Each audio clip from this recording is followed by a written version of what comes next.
नमस्कार, सुस्वागतम. ग्रॅव्हिटस फाउंडेशन प्रस्तुत लोकसत्ता प्रकाशित मराठीने घडवलेले या कॉफी टेबल ग्रंथाच्या प्रकाशन सोहळ्याला उपस्थित मान्यवरांचं लोकसत्ता वृत्तपत्र समूहाच्या वतीने मी कुणाल रेगे सुसंवादक मनपूर्वक स्वागत करतो. मला वाटलं तुम्ही टाळ्या वाजवाल म्हणून मी थोडं जरा निवेदकाला पण असं म्हणजे जरा हलकंच होतं. धन्यवाद.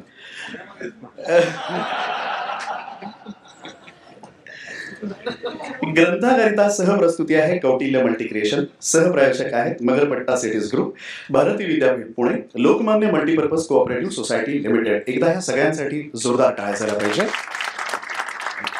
मी नेहमी कार्यक्रमात हे सांगतो की व्यवसायाच्या भाषेमध्ये आपण खरं तर यांना प्रायोजक म्हणतो, पण मुळात सगळे हे लोकसत्ताचे वाचक आहेत. आणि हे लोकसत्ताचे वाचक असल्यामुळे आपल्या लोकसत्ताच्या सगळ्या उपक्रमांमध्ये यांचा सहभाग असतो आणि यांचा सहभाग असतो म्हणून असे उपक्रम करणं हे अधिक सोयीचं असतं. तेव्हा ह्या टाळ्या ज्या होत्या त्या त्यांच्यासाठी होत्या. रसिको, मराठी माध्यमात शिकून देश विदेशात कर्तृत्वाची गुढी उभारणाऱ्यांच्या खऱ्या कहाण्या सांगणाऱ्या ग्रंथाचा हा प्रकाशन सोहळा आहे. अनेक मान्यवर यात लिहिते झाले आहेत.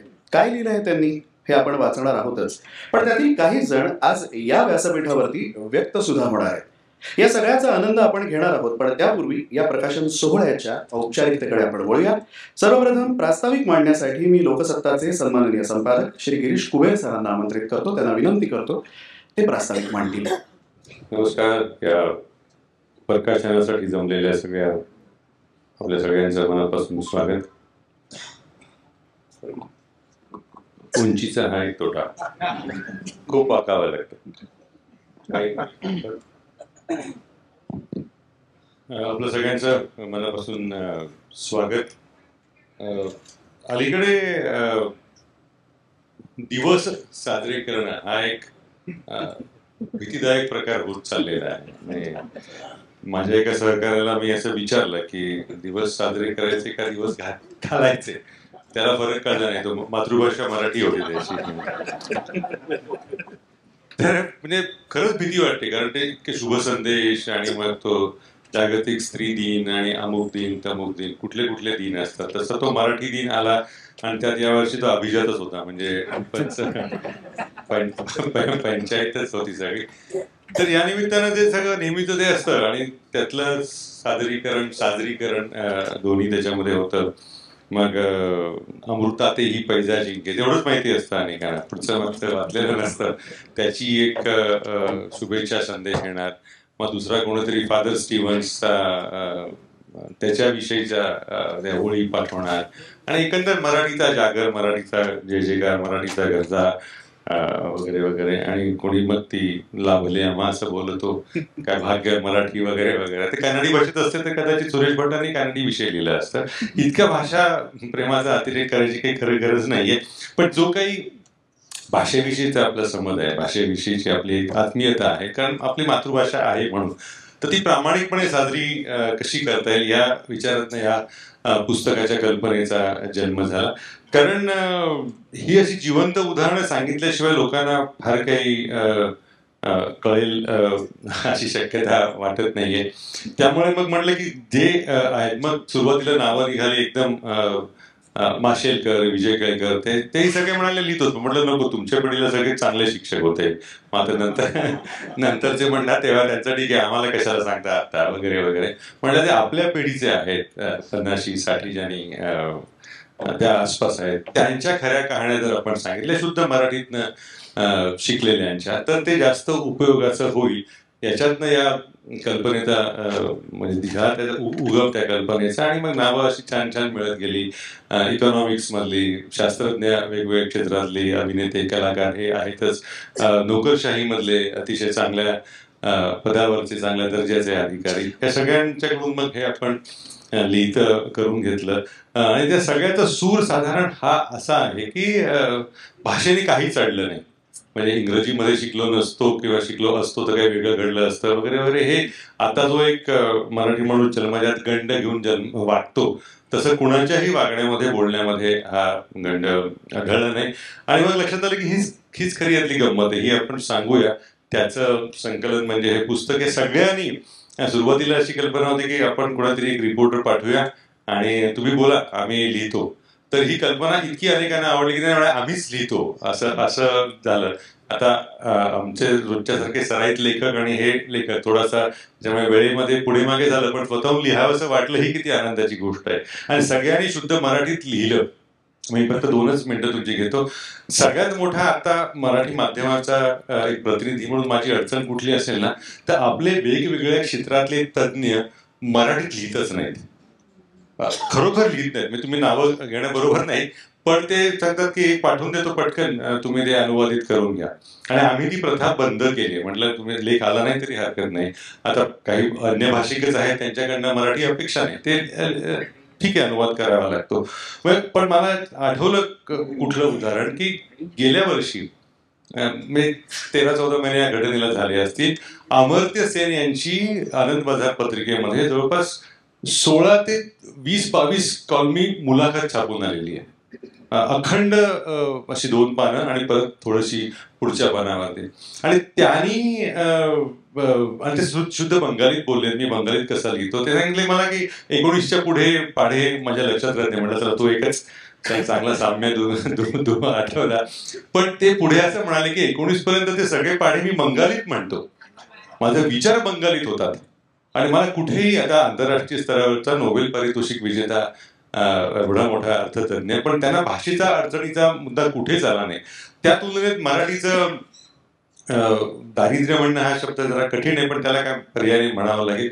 हे जाणवतं. आपलीच माणसं मराठीमध्ये बोलेनाशी होतात आणि मग त्यांना त्या अभिव्यक्ती आपली पुरेशी नाही असं काही वाटू लागतं. काय काय नक्की आजार आहे माहिती नाही, पण अशा वेळेला या कहाण्या सांगाव्यात असा हा विचार आणि त्याच्यातनं हे पुस्तक जन्माला आलं. मला खात्री आहे की आपल्या सगळ्यांना आवडेल. तर त्याच्या प्रकाशनाच्या निमित्तानं एक छोटासा वसंतरावांचा किस्सा सांगतो आणि थांबतो. एका गायकाचं बरंच वेळ गाणं त्यांच्या समोर झालं. पु ल देशपांडे आणि वसंतरावांचा त्यांच्या संवादातला हा किस्सा आहे आणि तो खूप वेळ गायला. तर पुलंने विचारलं वसंतरावांनी कसं गाणं वाटलं. म्हणाला बराच वेळ गायला, मजकूर काही नव्हता. तर इंग्रजी माध्यमातून शिकून हा वेळ चांगला जातो, मॅनरिझम चांगले येतात, मजकूर काही नसतो. तर मजकूर हा चांगला मातृभाषेतनच येऊ शकतो आणि आपण त्या अर्थाने मराठी अभावी अशा अर्थाने नाही आपण, पण या भाषेचं आपलं जर काही नातं असेल तर ते व्यक्त करावं हा या पुस्तकामागचा उद्देश. त्याचा प्रकाशन असणारी आपण सगळे आलात. पुन्हा एकदा आपल्या सगळ्यांचे आभार. आणि हे आता जे चर्चा मधली जी मंडळी आहेत सगळ्यांनी स्वतःहून लिहिलेलं आहे. गिरीश कुलकर्णी, दीपक घैसासांचा लेख आहे, अतुल इथे आहे, अभिजित बांगर IAS अधिकारी, म्हणजे असे 2 अधिकारी थेट मराठीशी संबंध असलेले सध्या तरी आहेत. बरेच आहेत, पण दोघांनी सुद्धा मराठीचा आग्रह धरून त्यांच्या या शिक्षणामध्ये त्याचा सहभाग झाला. त्या सगळ्यांचं आपल्या सगळ्यांचं मनापासून स्वागत. धन्यवाद. धन्यवाद सर, खूप खूप आभार. यानंतर आता आपण थेट परिसंवादाकडे वळूया. मी काही मान्यवरांना इथे या व्यासपीठावरती आमंत्रित करतो. सर्वप्रथम मी आमंत्रित करतो ज्येष्ठ उद्योजक श्री दीपक घैसास साहेबांना. एकदा जोरदार टाळ्या त्यांच्यासाठी झाल्या पाहिजे. सरांना विनंती आहे त्यांनी कृपया व्यासपीठावरती यावं. आपण सर्वप्रथम माननीय घैसास साहेबांचं स्वागत करणार आहोत. त्यासाठी भारती विद्यापीठाचे माननीय प्राध्यापक मिलिंद जोशी सरांना विनंती करतो त्यांनी कृपया व्यासपीठावरती यावं आणि त्यांच्या हस्ते आपण घैसास सरांचं स्वागत करूया. आधी पुष्पगुच्छ आणि मग पुस्तकं भेट देणार आहोत आपण.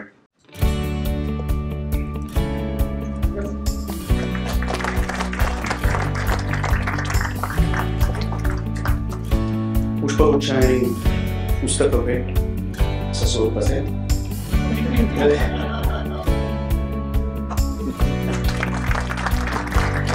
धन्यवाद सर, खूप खूप आभार.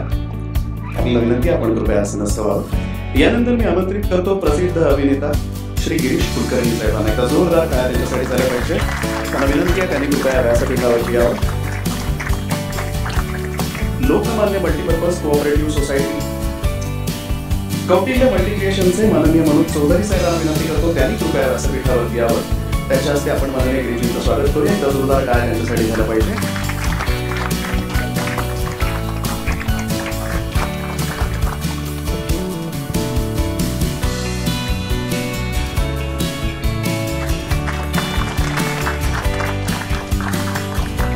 धन्यवाद सर. गिरीजी विनंती आहे त्यांनी कृपया असं व्हावं. यानंतर मी आमंत्रित करतो सन्माननीय सनदी अधिकारी श्री अभिजित बांगर साहेबांना. एकदा जोरदार टाळ्या त्यांच्यासाठी झाल्या पाहिजे.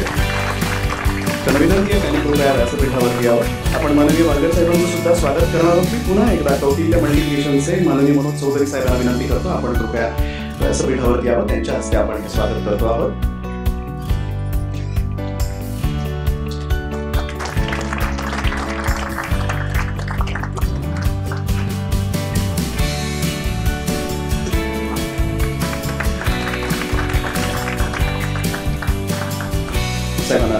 विनंती करतो. या तीनही मान्यवरांसोबत सुसंवाद साधण्याची जबाबदारी माझ्यावरती आहे. ती तुमच्या सहकार्याने मी पार पाडतो. तुम्ही सहकार्य कराल अशी अपेक्षा. रसिक हो, व्यासपीठावरील तीनही मान्यवरांची कारकीर्द जी आहे ती दैदिप्यमान आहे. हे मी वेगळं सांगण्याची आवश्यकता नाही. पण इथपर्यंतचा जो प्रवास आहे तो काही सोपा नाही. म्हणजे अनेक खाचखळगे आले, पण प्रत्येक वेळी त्यावर मात करताना त्यांना मराठी भाषेने तारलं असं त्यांचं म्हणणं आहे. ते म्हणतात की मराठी भाषेनं त्यांना घडवलं. कसं घडवलं ते आता आपण जाणून घेऊया. अगदी साधे सहज सोपे प्रश्न आहेत, खूप छोटे आहेत. तुम्ही उत्तर मोठी द्या. मी त्यानंतर काही मान्यवरांकडे सुद्धा जाईन, तिथे काही प्रातिनिधिक प्रश्न मी विचारेन आणि मग अशी ती चर्चा छान आपण घडूया, गप्पा मारूया आपण. माझा पहिला प्रश्न जो आहे तो दीपक घैसास सरांना आहे. आपण तिथून सुरुवात करूया. सर, पार्लेट यक शाळा, त्याच्यानंतर सिग्नल महाविद्यालय, असा तो सगळा प्रवास शालेय शिक्षणाचा आणि मग महाविद्यालयाचा सुरू झाला. तिथून मग शिक्षणाचे धडे घेता घेता सुरू झालेला तुमचा प्रवास जो आहे तो तुम्हाला जागतिक पातळीवरील उद्योग क्षेत्रापर्यंत घेऊन गेला. आता होतं काय, भाषेच्या बाबतीत सांगायचं झालं तर आपल्याकडे इंग्रजी भाषा जी आहे, ही भाषा जी आहे मुळात ती वाघिणीच्या दुधावरती पोचली गेलेली भाषा आहे. आणि हे सगळं क्षेत्र जे आहे ते उद्योगाचं क्षेत्र आहे, जिथे अर्थकारणाची भाषा आहे. तर ह्या सगळ्यामध्ये वावरत असताना आपली जी मराठी भाषा आहे ती संत, पंत, तंत, भगवंत यांच्या अंगाखांद्यावरती खेळलेली, छान बागडलेली. तर ही भाषा घेऊन त्या लोकांमध्ये वावरणं तुम्हाला कसं शक्य झालं? कठीण नाही गेलं? काय अडथळे आले? धन्यवाद. पहिल्यांदा लोकसत्तेचे धन्यवाद, तुमचे धन्यवाद. अडचण नाही आली माझ्या मते, कारण मराठी भाषा मी 10वी SSC पर्यंत पूर्ण मराठी शिकलो. सायन्स, मॅथ्सपासून सगळं. आणि त्यानंतर सिडनमला अर्थात मराठी कोणी नव्हतं विशेष, त्यामुळे इंग्रजी शिकायला लागलं. पण त्यावेळेला मी म्हटलं तसं की माझं गणित चांगलं होतं, त्यामुळे एक पॉप्युलॅरिटी जी कॉलेजमध्ये मिळायला लागते, खास करून मुलींचे गणित सोडवायला, तर ती पॉप्युलॅरिटी मिळत गेली. मी तबला चांगला वाजवतो, त्यामुळे कॉलेजच्या ऑर्केस्ट्रामध्ये किंवा मूड इंडिगोला, IITला मी ऑफिशियल तबलावादक असायचो. त्यामुळे संपर्क चांगला साधत गेला. आणि त्यानंतर लक्षात आलं की मराठीची काहीच अडचण नाही आहे. म्हणजे तुम्ही जर का व्यक्त होऊ शकत असाल तर भाषेचं व्याकरण बघायला कोणी जात नाही. आता मराठी भाषेत शिकलेल्या मुलांचं व्याकरण खूप चांगलं असतं कॉन्व्हेंटमध्ये शिकल्या मुलांपेक्षा, आणि गणित तर नक्की चांगलं असतं, असं माझा स्वतःचा अनुभव आहे. परदेशात गेल्यानंतर माझ्या तर साधारण आजपर्यंत 80 देश फिरून झाल्या बिझनेस करता आणि इतर बाबतीत. परंतु एक गोष्ट लक्षात येते की 5-6 देश सोडले तर इंग्रजी कुठेच बोलत नाहीत. आपला असा वतच गैरसमज असतो. म्हणजे माझ्या आईला जेव्हा पहिल्यांदा म्हटलं की चल आपण जाऊया, ते म्हणाले मला इंग्लिश बोलता येत नाही. अगं म्हटलं कोणत्याच देशात बोलता येत नाही इंग्लिश. म्हणजे फ्रान्समध्ये स्पेशली मला असा अनुभव आला की तुम्ही हिंदीत किंवा मराठीत बोललात तर ते रिस्पॉन्स करतात, पण इंग्लिशमध्ये बोलल्यानंतर ते बिलकुल रिस्पॉन्स करत नाहीत. तेवढा त्यांचा भाषेचा स्वतःचा अभिमान त्यांना आहे. आणि अमेरिकन लोक इंग्लिश बोलतच नाही, ते अमेरिकन बोलतात. राईट. ऑस्ट्रेलियात ऑस्ट्रेलियन बोलतात, न्यूझीलंडमध्ये न्यूझीलंड बोलतात. म्हणजे आणि इंग्लंडमध्ये सुद्धा बघा, म्हणजे युनायटेड किंगडममध्ये बघितलं तर वेल्स आणि इंग्लिश आणि स्कॉटिश वेगळे इंग्लिश बोलतात. आणि त्यांच्या उच्चारावरनं लगेच समजतं. म्हणजे आपल्या इथे जसं कोल्हापूरचा माणूस लगेच समजतो, की कोकणातला लगेच समजतो, नागपूरचा, तसं ते तिकडे समजतं. म्हणजे ते इंग्लिश भाषा बऱ्याच वेगवेगळ्या आहेत. त्या मनाने आपण शिकलेली क्वीन्स इंग्लिश आहे माझी, किंवा तरखडकरांची जी इंग्लिश होती.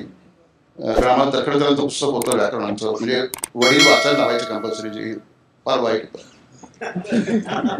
परंतु ती भाषा शिकताना भाषेची मजा नाही आली.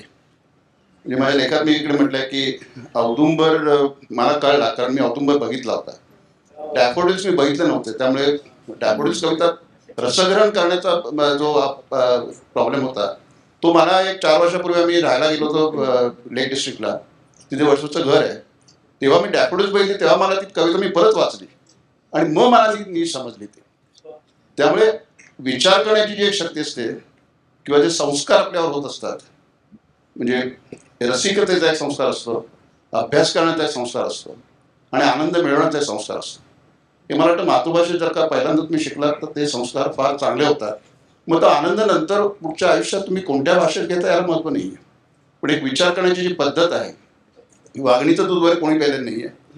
सगळ्या भाषा तसंच म्हणतात की हे आपल्याला ब्रिटिशांनी आपल्यावर केलेले संस्कार आहेत आणि ते आपण दुर्दैवाने अजून विसरत नाही आहोत. पण आपली भाषा असते चांगली. विचार करायला माझ्यामध्ये भाषेची गरज नसते. विचार माणसाच्या चित्तात मनात होत असतो. म्हणजे पातंजली योगामध्ये जसं त्यांनी सांगितलं की 5 अंतरेंद्रिय असतात, त्याच्यामध्ये विचार चालू असतो. त्यामुळे भाषेची गरज नसते. कारण लहान मुलचा विचार करतो, प्राणीचा विचार करतो, त्यांना कोणती भाषा येत नसते. भाषेने आपण व्यक्त होतो. ते व्यक्त होण्यामध्ये कोणती भाषा वापरली तरी चालेल. आम्ही मराठी वापरली, त्यात काय फरक नाही विशेष. पण उद्योग क्षेत्रामध्ये आता जी नवीन पिढी आहे किंवा तरुण मुलं मुली जे आहेत त्यांना असा काहीतरी असा प्रचंड न्यूनगंड असतो की मला जर इंग्रजी नाही आलं तर माझं पुढे कसं होईल, की मी कसं समोरच्याला सादर करू. हल्ली ते प्रेझेंटेशन वगैरे या सगळ्या गोष्टी असतात मोठ्या मोठ्या कॉर्पोरेट्समध्ये वगैरे, तर हे मी कसं सादर करू. आणि मग ती मुलं हळूहळू मागे राहतात. तर काय म्हणजे तुम्हाला त्याबद्दल काय वाटतं? आम्ही मॅनमेडमध्ये 2 इफेक्ट म्हणतोय, की ऑप्टिक इफेक्ट असतो आणि एक अकॉस्टिक इफेक्ट असतो. तर बऱ्याचदा तुमचा ऑप्टिक इफेक्ट म्हणजे तुम्ही इंग्लिश मिडियममध्ये वगैरे आला असाल तर तुमचा ऑप्टिक इफेक्ट म्हणजे प्रेझेंटेशन लेअर तुमचा चांगला असतो, पण सबस्टन्स कमी असतं बऱ्याचदा.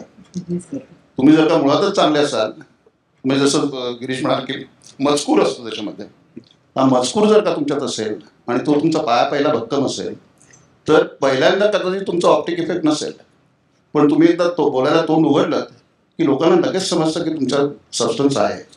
आणि मग जगभरात ते लोक, म्हणजे अगदी जपानमध्ये असताना जर का तुम्ही इंग्लिश किती चांगलं इंग्लिश वापरलात तरी नाही त्यांना कळत, पण तुम्ही ऑनेस्ट किती आहात.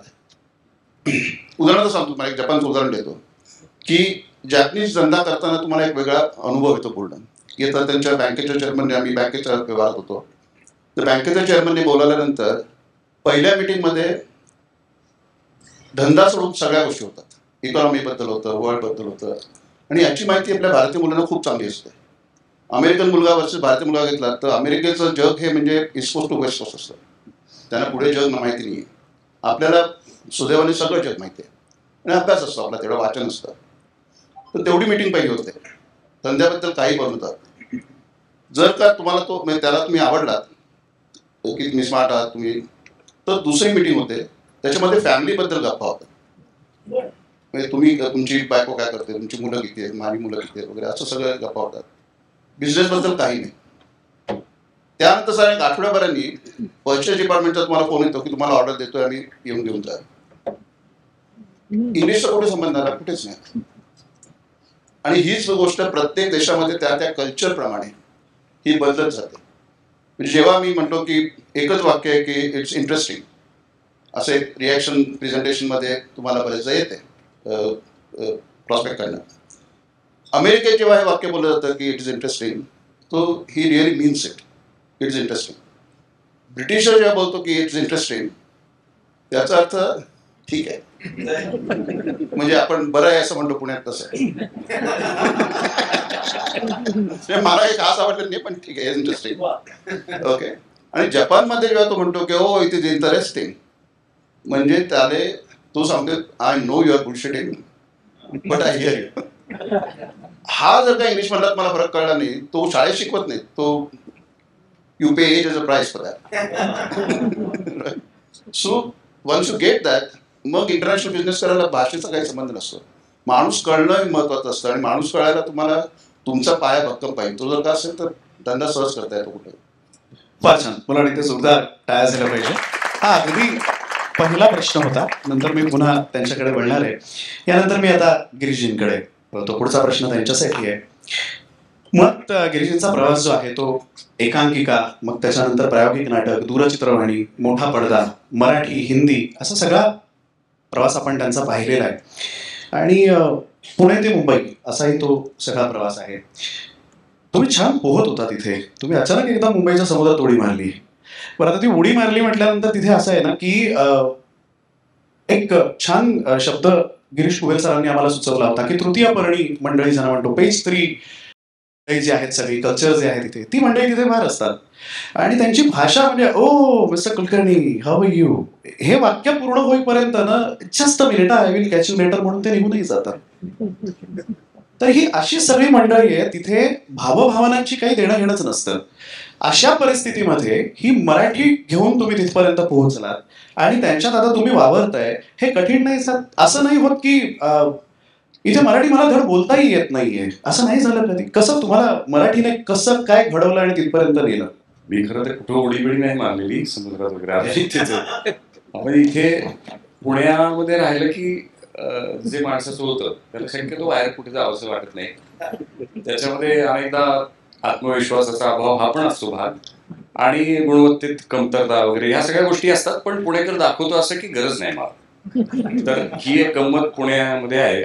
तासो मुंबईत काही समुद्रात वगैरे उडी नाही मारली, पण उपजीविकेसाठी गेलो आणि तिथे हे प्रश्न साहजिकच आहेत, भाषेचे येऊ शकतात. पण मुळात हा व्यवसायच अमन धक्क्या पत्करला गेला होता आणि याच्यामध्ये माणसं जोडावी. आणि खरं सांगायचं तर अतिशय प्रामाणिकपणे मला जी सगळी आपल्याला स्वप्नात येतात त्यांची कामं आवडून असं म्हणजे ग्रेट वाटतं की आपणही असं व्हावं. मग ते गायक असतील, नर्तक असतील, अभिनेते असतील, अजून कोणी इतर शास्त्रज्ञ असतील, असे जे आपले हिरो होत राहतात, तर त्यांच्या पायाशी बसावं, त्यांचा काहीतरी सहवास मिळावा, अशी एक अतिशय साधी इच्छा होती. आणि त्यामुळे चित्रपट या धंद्यात जाऊच नये असा मूळ पहिला एक विचार होता. तर त्यामुळे त्या हिंदीच्या क्षेत्रात गेल्यानंतर सुद्धा तिथे इतकी चांगली माणसं आहेत की त्यांच्याशी म्हणजे त्यांचा सहवास लाभणं, त्यांच्या बरोबर 4 गोष्टी करता येणं. तर तिथे कदाचित 8 गोष्टी होऊ शकतात. चांगलं जीवाभावाचं मैत्र घडू शकतं जर भाषा एक असेल तर. नसेल तर थोडंसं अडचण होते. आणि काय म्हणूया, थोडंसं भिडस्त स्वभावाचं माणूस आहे मी, त्यामुळे माझं एकूणही फार बोलण्यात म्हणजे जोपर्यंत सगळी परिचयाची आणि अतिशय सरावाचा जोपर्यंत अवकाश नाही तोपर्यंत मी काही फार बोलत नाही. तर त्यामुळे ते जमून गेलं. पण माणसं चांगली असल्यामुळे संवाद उत्तम पद्धतीने झाला आणि त्यांनी कधी असं जाणून दिलं नाही की बाबा तू मराठी आहेस तर मग काय बुवा कसं करायचं. म्हणजे मी पहिला चित्रपट अनुराग कश्यप बरोबर केला की जो खूप उत्तम हिंदी बोलतो किंवा त्याला त्याची जाण आहे वगैरे वगैरे. आणि मी घाबरलेला होतो, मला काही माहीत नव्हतं, पण तरी सुद्धा त्यांनी खूप चांगल्या पद्धतीने सांभाळून घेतलं. त्याचा जो डीओपी होता तो परकीय होता, तो ग्रीसचा होता. तर तो ग्रीक बोलत होता. म्हणजे सर आता जे म्हणतात की तिथे तो ग्रीक बोलत होता, त्याला एक भाषेची वेगळी अडचण होतीच होती. त्याच्याबरोबर जो मुख्य नट आणि निर्माता होता तो काश्मीरचा होता, त्याचं हिंदी एका वेगळ्या पद्धतीने येत होतं. त्याला ते मुंबई बंबईया हिंदी ज्याला म्हणायचं, जे सिनेमात त्याला अपेक्षित होतं ते नव्हते येत वगैरे वगैरे.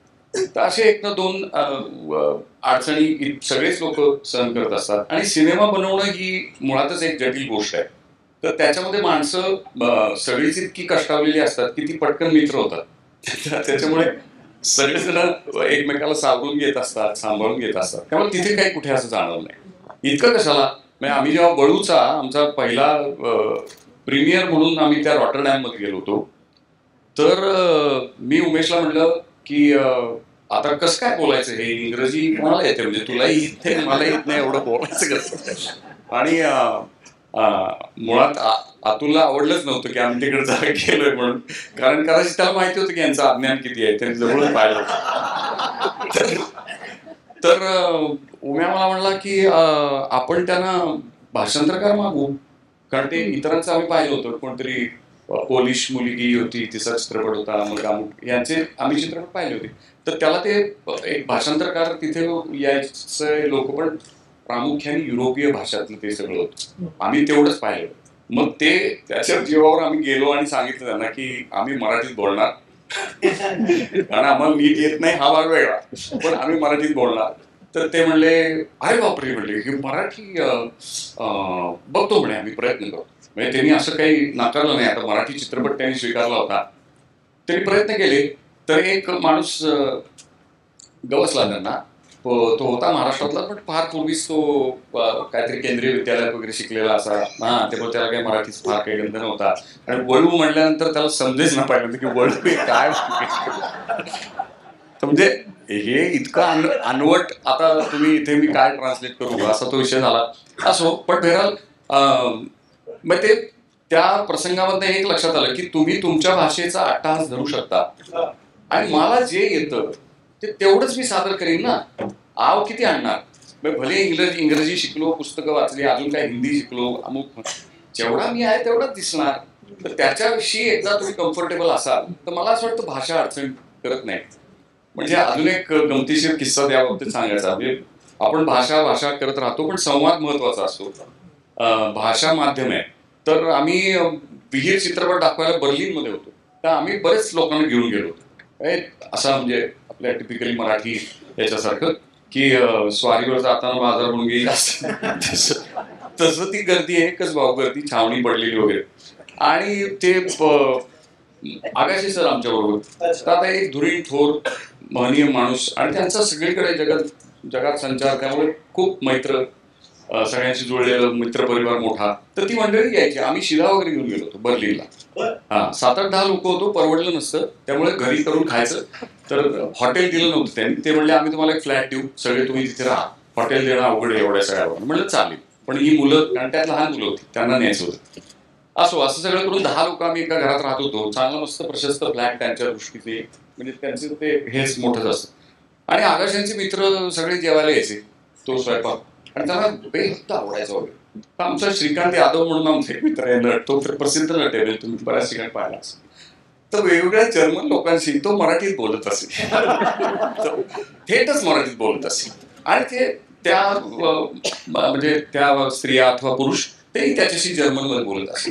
तर एकदा पाहिलं, दोनदा पाहिलं, तर म्हटलं अरे कांता काय चाललंय, म्हणले तू कसं काय ते मराठीत काय बोलतो तू. तर तो म्हणला अरे कळतंय त्यांना.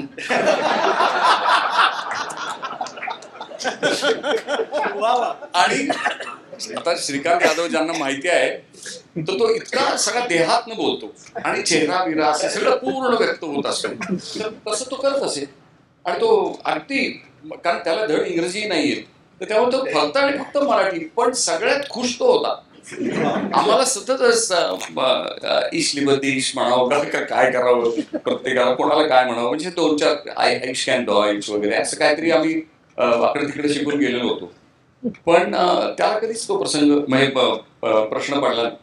तर मला असं वाटतं की जे आम्ही आहोत त्याच्याबरोबर आम्ही अगदी छान सम साधलेली असली तर मग भाषा फक्त साधन आहे असं समजायचं आणि पुढे चालायचं. आणि त्यामुळे काय होतं की तुम्ही तुमच्या भाषेवर जितकं प्रेम करता तेवढंच इतरांच्या भाषेवरही करू लागता असं मला वाटतं. आणि त्यामुळे मग हिंदी बोलण्याची एक आस लागते की आपणही बाबा सोफी सदी चांगलं हिंदी बोलू. म्हणजे जसं ते लता दिदींचा एक जो खूप प्रसिद्ध किस्सा की बाबा त्यांना काहीतरी कोणीतरी कवी लेखून बोललं, उच्चारण नाही, मला वाटतं दिलीप साहेब वगैरे, तर त्यांनी तो उठून शिक्षक नेमला आणि मग त्यांचे उच्चार कसे आले वगैरे. तर तत्वत हे आहे की सगळ्या भाषांवर प्रेम केलं पाहिजे आणि त्यात शिकून घेण्याचा यत्न केला पाहिजे. म्हणजे पुण्यामध्ये कितीतरी असे विद्वान होते की ज्यांना सहजगत्या 7-8-10 भाषा येत असत. हा काळ म्हणजे आमच्या बालपणीपर्यंत तरी आम्ही अशा कथा ऐकलेल्या होत्या.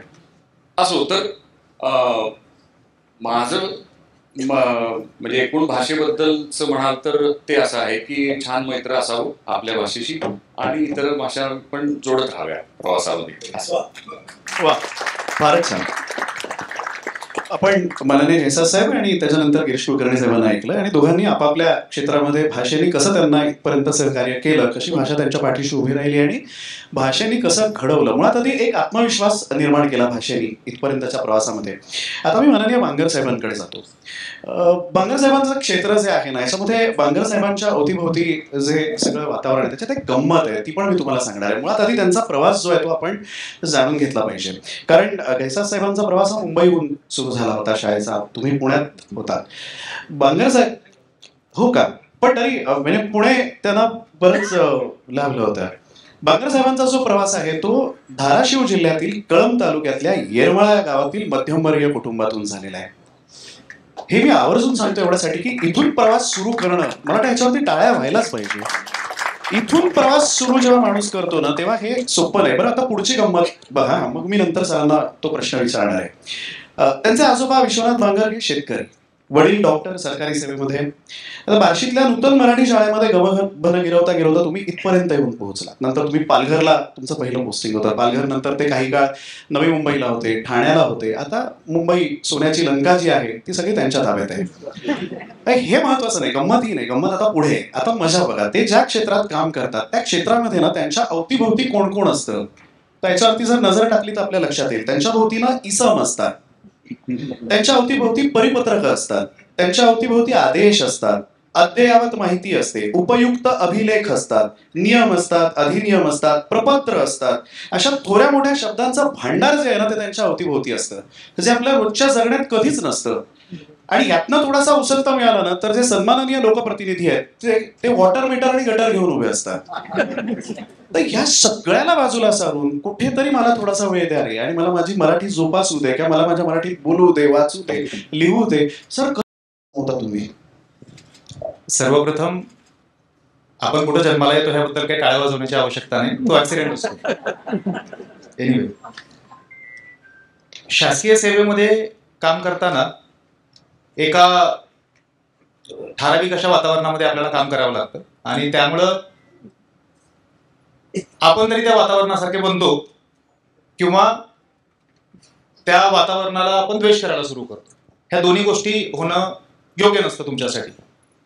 आणि विशेष करून शासकीय सेवेबद्दल लोकांचा पाहण्याचा दृष्टिकोन जो आहे तो एक पुन्हा एकदा एका पद्धतीचा आहे, आणि त्यामध्ये बऱ्याच प्रमाणात तथ्यही असतं, कारण ती एका पद्धतीने काम करणारी संस्था असते.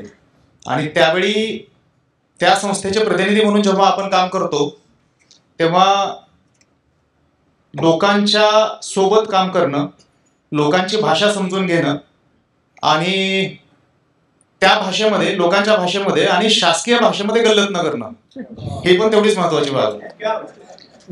कारण तुम्ही जे शब्द वापरले, हे माझी पहिली पोस्टिंग पाहिजे माणगाव होती, रायगड जिल्ह्यामध्ये 2010 साली. म्हणजे आमचं 2 वर्षाचं ट्रेनिंग असतं, ते संपून मी माणगावला आलो. आणि मग काही प्रश्न मला दिसायला लागले की मग आमचं तिथे काही त्या भागातले शब्द असतात, जसं मराठवाड्यामध्ये किंवा विदर्भात अजूनही बडे बाबू म्हटलं जातं, कुठे अव्वल कारकून म्हटलं जातं. असे कोणीतरी एखादी एकदम ज्येष्ठ व्यक्ती येणार आणि ते असा काहीतरी कागद समोर ठेवणार, आणि शासनाने आजच अहवाल मागितलेला आहे आणि आपला अहवाल निरंक आहे.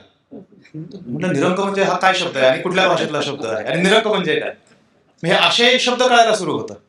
आणि त्या शब्दाची खरं पाहता भीती वाटते, पण नंतर कळायला लागतं की त्या शब्दामागे एक काहीतरी त्याचा मागचा इतिहास असेल, काहीतरी अर्थ असेल. फार काही त्याच्यामध्ये घाबरण्यासारखं नाही. पण मुद्दा हा, या शब्दामध्ये आपण गुरफटून बसलो ना, मग त्यातला जो मूळ उद्देश आहे तो आपण कुठेतरी गमावून बसतो. मला असं वाटतं थोडंफार शासकीय सेवेच्या अनुषंगाने मी बोलतोय. माझ्या त्या लेखामध्ये पण त्या दृष्टिकोनातून विचार करताना हा माझ्या डोक्यात आलेला विचार होता की आता मध्येच शासनाने एक असा नियम काढला पाहिजे, तो होता आधीपासून, पण आता पुन्हा एकदा अधिक ठळकपणे सांगितलं की शासकीय कामकाज हे मराठीतच चाललं पाहिजे. ह्याच्या मागची भूमिका काय? शासकीय कामकाज मराठीत चाललं पाहिजे हे सांगावं लागतं, कारण दुसऱ्या भाषेत का चालावं? आणि हे काय मराठीचा अभिमान म्हणून नव्हे, अजूनही सामान्य माणसाला मराठीच कळते ना. आणि जेव्हा आपण शहरी भागात सुद्धा, असं काही नाही की शहरी भागात आणि ग्रामीण भागात फार मोठा फरक आहे आणि ग्रामीण भागात फक्त मराठीचा गंध नाही, शहरी भागात सुद्धा अनेक लोक आपल्याला सापडतील की ज्यांना शासकीय कार्यालयात गेल्यानंतर सगळ्यात मोठा अडचण ही भाषेपासून सुरुवात होते. शासकीय कार्यालयाचा एखादा कागद आल्यानंतर तो कागद जेव्हा आपण बघतो त्यावेळी सगळ्यात मोठी अडचण त्यांना, जर तो मराठीत नसेल तरी भाषेची असते, आणि काही प्रमाणात मराठी असेल तरी सुद्धा भाषेची असते. आणि त्यामुळं मराठीत कामकाज आणि त्या मराठीतल्या कामकाजासोबत ती भाषा सुद्धा समजेल अशी मराठी, ज्याला आपण एक प्रशासकीय मराठी असा एक शब्द काढलेला आहे, तशी नसावी. ह्या दृष्टिकोनातूनही तो आग्रह असणं आवश्यक आहे असं मला वाटतं. थोडंफार तुमच्या प्रश्नाकडे येतो. जेव्हा ह्या सगळ्या शब्दांमध्ये, ह्या कार्यपद्धतीमध्ये आपण गुरफटून जातो त्यावेळी आपण ही प्रशासकीय बनायला सुरुवात होते, पण ते होऊ नये म्हणून थोडाफार प्रयत्न करावा लागतो. काही प्रमाणात त्याचा लोकसत्तेचा आणि कुबेर सरांच्या अग्रलेखाचा पण याच्यामध्ये रोल आहे, कारण ती गोष्ट आहे की जी तुम्हाला परत एकदा त्या तुमचा जे आवड आहे किंवा तुमचा जे पाया आहे त्याच्याकडे खेचते. मला असं वाटतं आवड जी असते ना, ती आवड हा एक आहे, आवड जोपासली नाही तर आपण विसरून जातो. आणि ते मी पाहिलेलं आहे, कारण मी 10वी पर्यंत प्रचंड वाचन केलं आणि सगळं मराठी होतं, त्यावेळी इंग्रजी कळत नव्हतं. समहाऊ 10वीच्या नंतर वाचन सुटलं, त्याच्यानंतर थोडंफार वाचन इंग्रजीमध्ये झालं, नंतर आवर्जून सुरू करावं लागलं. पण जर सुरू नाही केलं तर ते तसंच तुटून राहील. पण नंतर जाणवतं, म्हणजे आता गमतीने परवा दिवशी आपला मराठी भाषा गौरव दिन होता आणि त्या दिवशी कविता वाचन असंच कुणासाठी ते करावं लागलं. आणि त्यावेळी मग मी म्हणजे हा विचार करावा वाटला की आता कुठली कविता वाचायची. मग मला आठवलं की आपण विशाखामध्ये मला आवडती कविता होती कोलंबसाचे गर्भगीत, मग पुन्हा एकदा वाचू. आणि वाचताना एवढी मजा आली, एवढं छान वाटलं. ते आवर्जून नसतं केलं तर ती मजा आली नसते. तर तसं आहे की जर मराठीची आवड असेल, थोडंफार साहित्याबद्दल आवड असेल, भाषेमध्ये बोलण्याची आवड असेल तर त्या गोष्टींकडे आपण काही, ज्याला आपण इंग्रजीमध्ये इंटेन्शनल एफर्ट म्हणतो, जाणीवपूर्वक प्रयत्न करणं गरजेचं असतं. त्या दृष्टिकोनातून प्रशासकीय वातावरणात न गुरफटता जाणीवपूर्वक प्रयत्न केले तर आपला पाया शाबूत राहू शकतो. मला एक आणखीन तुम्हाला याला अनुसरून एक प्रश्न विचारायचा होता की जी तरुण मुलं आता नवीन पिढी आहे की ज्यांना प्रशासकीय सेवेत जाण्यासाठी ज्या परीक्षा द्याव्या लागतात, तर त्यांच्यामध्ये असा खूपदा न्यूनगंड जाणवतो बऱ्याचदा की मी हे तर करतोय, माझ्या भाषेमध्ये मला करायला मिळेल का, किंवा पुढे इंग्रजी जर आलं मला, किंवा अगदी पोस्टिंग नंतर सुद्धा जर मला इंग्रजी आलं तर मला बोलता येईल का, मला कशा पद्धतीने लोकांसमोर सादर करावं लागेल का, ह्याचा एक प्रचंड न्यूनगंड असतो. तुम्ही काय सांगाल यासाठी? दोन गोष्टी. एक, न्यूनगंड हा शब्द बरोबर आहे, कारण कुठून तरी अशी एक कल्पना जन्माला आली की इंग्रजी आलं तरच तुम्हाला यश भेटतं. गैसास सर बोलले मगाशी की असे अनेक देश आहेत ज्या ठिकाणी इंग्रजी आलंच पाहिजे असं काही नाही. थोडं काय झालं ना, आपल्याकडे माझे मित्र आहेत प्रफुल्ल वानखेडे, त्यांचं असं बऱ्याच वेळी मी वाचनामध्ये वाचलेलं की मराठी ही ज्ञानार्जनाची आणि अर्थार्जनाची भाषा होणं गरजेचं आहे. गरजेचं आहे जेव्हा आपण म्हणतो ह्याला सुद्धा थोडाफार प्रतिवाद असू शकतो की ती आहे, परंतु किती नाही म्हटलं तरी अजूनही उच्च शिक्षण आपल्याकडं, विशेष करून जे तांत्रिक शाखा आहेत ते सगळं आपण इंग्रजीमध्ये घेतो आणि अशा काही गोष्टी आहेत आपल्याकडे. पण त्याच्या पलीकडे जाऊन जर इंग्रजी येत नाही तर तुम्हाला हे गोष्ट जमेल का, हा विनाकारण तयार केलेली बाब आहे. आणि अशा अनेक उदाहरणं आहेत, अनेक, आणि कुठलंही क्षेत्र घ्या, अनेक उदाहरणं आपल्याला सापडतील की त्या व्यक्तीचं इंग्रजी वाचून अडलेलं नाही. इंग्रजी आली नाही पाहिजे का, असं अजिबात नाही. इंग्रजी आल्यामुळं काही नुकसान होतं का, नक्कीच नाही, फायदाच होतो. कारण इंग्रजी येणं किंवा न येणं हा एक कौशल्याचा भाग आहे. आपण कुठलंही नवीन कौशल्य शिकतो आणि ते कौशल्य शिकल्यानंतर आपल्याला एकतर स्वतःला समाधान वाटतं किंवा त्याचा व्यावसायिक दृष्ट्या काहीतरी फायदा होऊ शकतो. तसं इंग्रजीचं आहे, आल्याला फायदा आहे, पण इंग्रजी वाचून अडलं पाहिजे असं अजिबात नाही. सो परीक्षेच्या दृष्टिकोनातून म्हणाल, अजिबात त्यामध्ये अडण्यासारखं काही नाही. भारतामध्ये अशी कुठलीही परीक्षा नाही, मला तरी जी ज्ञात आहे त्यामध्ये तुम्हाला तुमच्या मातृभाषेशिवाय त्याच्यामध्ये आढळेल. अगदी तुमचा इंटरव्ह्यू जो असतो तो इंटरव्ह्यू घेणार, जसं आता गिरीशजींनी सांगितलं की त्या ठिकाणी तुम्हाला बोलण्याच्या आहे ना पर्याय, तुम्ही मराठीत बोला, ठासून सांगा की मी मराठीत बोलेल, आणि प्रत्येक गोष्ट, प्रत्येक ठिकाणी ही गोष्ट मान्य केली जाते आणि त्याच्यामध्ये कुठल्याही दुसऱ्या पद्धतीने त्याला पाहण्याची गरज नाही. मात्र कामकाज करताना बऱ्याच वेळी अशा गोष्टी येऊ शकतात की तुम्हाला इंग्रजी बोलावं लागेल, तर ठीक आहे, त्या ठिकाणी इंग्रजी येत असेल तर आपण इंग्रजी बोलू, नसेल तर नाही. It is as simple as that. त्याला काही आपल्याला परत वेगळं काही कोणतं देण्याची गरज नाही. पण समहाऊ ही कुठेतरी गोष्ट, मी एकदा ते नागराज मंजुळेंच्या इंटरव्ह्यू मध्ये असं युट्यूबवर पाहत होतो, त्यांनी ते बोलताना बोलले हे इथं तमिळ किती लोकांना येत नाही, मग बऱ्याच लोकांना येत नाही. हे इंग्रजी येत नाही तर त्याला न्यूनगंड हे कुठून आलं, म्हणजे इंग्रजी येत नाही तर मग वाईट हे कुठून आलं, असंच आहे ना. म्हणजे ठीक आहे येत नाही, येत आहे ठीक आहे, येत नाही ठीक आहे, हे अशा पद्धतीनेच त्याकडे पाहायला पाहिजे. थोडंफार ना आपण त्याला, आता मराठी प्रतिशब्द माहित नाही मला काय बघितलं, जजमेंटल आपण जे म्हणतो ना, तशा पद्धतीने आपली बऱ्याच वेळी जाणते अजाणतेपणे ही गोष्ट जाते. आणि हे आपल्या बायदवे पालक म्हणून सुद्धा मुलांच्या बाबतीत बऱ्याच वेळी असं होतं आणि ते नकळतपणे संस्कार आपण तशा पद्धतीने टाकतो, मुलं त्याचा विचार करत मोठे होतात आणि चालू राहतात. फार छान. आणि कसं आहे की हा जो आजचा जो कार्यक्रम आहे याच्यामध्ये जेव्हा ते पुस्तक तुम्ही वाचाल, हा ग्रंथ जेव्हा वाचाल, तेव्हा ह्या सगळ्या मान्यवरांनी त्याच्यामध्ये लिहिलेलं आहे आणि हे सगळे मान्यवर त्यांच्या त्यांच्या क्षेत्रामधले दिग्गज आहेत. तर तो एक संदेश देण्याचा प्रयत्न आहे की ही सगळी मंडळी जर इथपर्यंत पोहोचली, यांना मराठीने घडवलं, तर इतरांनाही तिथपर्यंत पोहोचायला काहीच हरकत नाही. आणि भाषेविषयी मगाशी तुम्ही आता जसं म्हटलंय की नेहमी असं म्हणतो ना की जी भाषा भाकरी देते ती टिकून राहते. मराठी भाषेने त्या अर्थाने भाकरी दिलेली आहे आपल्याला, त्यामुळे ती टिकून राहायला काहीच हरकत नाही. मी कार्यक्रमाच्या सुरुवातीला म्हटलं होतं की हा जो परिसंवाद आहे तो आपण तुमच्या सहकार्याने मला करायचा आहे. आपल्याकडे आता एक मान्यवर आहे, मी प्रातिनिधिक प्रश्न त्यांना विचारणार आहे. आपल्यासोबत प्रख्यात स्त्रीरोग तज्ञ डॉक्टर निखिल दातार साहेब आहेत. सर नमस्कार. नमस्कार. त्यांना मी आवर्जून हा प्रश्न विचारेन. त्यांचंही असं म्हणणं आहे की मराठी भाषेमुळे त्यांचा इथपर्यंतचा जो प्रवास आहे तो सोपा झाला, मराठी भाषेने त्यांना घडवलं. सर कसं घडवलं? मला असं वाटतं की म्हणजे मी मेडिकल दृष्ट्या सुद्धा जर का बघितलं, शास्त्रीय दृष्ट्या जरी बघितलं, तरी ह्याच्यावरती अगदी म्हणजे जगातल्या सर्व ऑर्गनायझेशन्सनी म्हटलेलं आहे की तुमची विचार प्रोसेस करण्याची जी शक्ती असते, भाषा हे एक फक्त माध्यम आहे. आणि आता आपल्याला नक्कीच समजतं कारण आता आपल्याला गुगल सुद्धा ट्रान्सलेट करून देतं.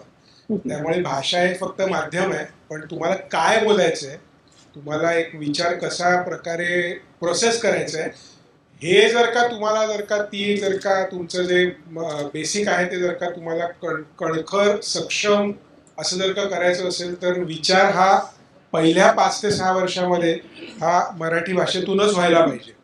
आणि आज सकाळी मी इथे येत असताना मला एक अतिशय एक ज्येष्ठ नागरिक भेटले आणि ते मला म्हणाले की तू ह्या प्रोग्रामला येतोयस, तिथे जर का जमलं जर का तर तू माझा अनुभव सांग. आणि मी त्यांचाच अनुभव सांगणार आहे तुम्हाला.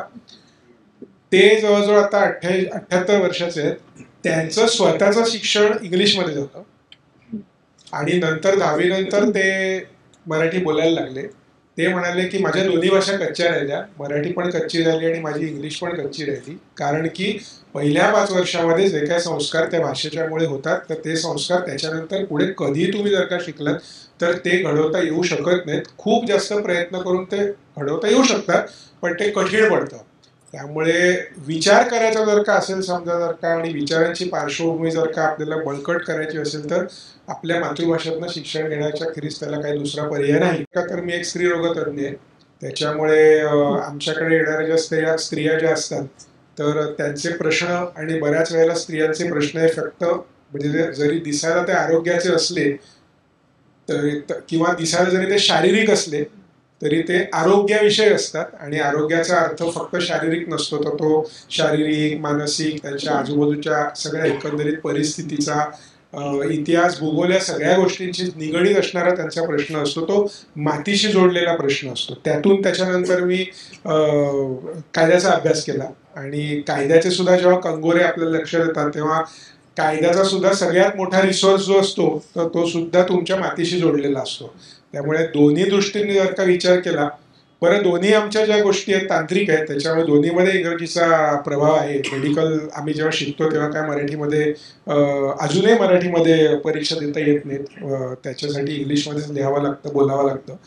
पण मुळात जर का तुम्हाला काय बोलायचं ही जर का क्लॅरिटी नसेल तर तुम्ही कितीही बोललात उत्तम प्रकारे तरी सुद्धा तुमचा गाभा मात्र कमकुवतच राहणार. आणि तो जर का गाभा आपल्याला कमकुवत नको असेल तर मातृभाषेच्या खेरीज शिक्षणाला पर्याय नाही.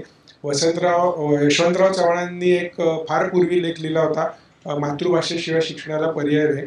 आणि आमच्या 10वीच्या पुस्तकामध्ये बालभारती म्हणजे कुमार भारतीच्या पुस्तकामध्ये तो धडा आम्हाला होता. आणि तेव्हा सुद्धा मला हा प्रश्न पडला होता की मराठीच माध्यमातून शिकणाऱ्या लोकांच्या पुस्तकामध्ये हा धडा का, म्हणजे हा तर त्यांच्याकडे असला पाहिजे ना, आमच्याकडे ठेवून काय आम्ही शिकतोच आहोत की मराठीमध्ये, आम्हाला सांगून काय करणार, मातृभाषेतून शिक्षणाला पर्याय नाही.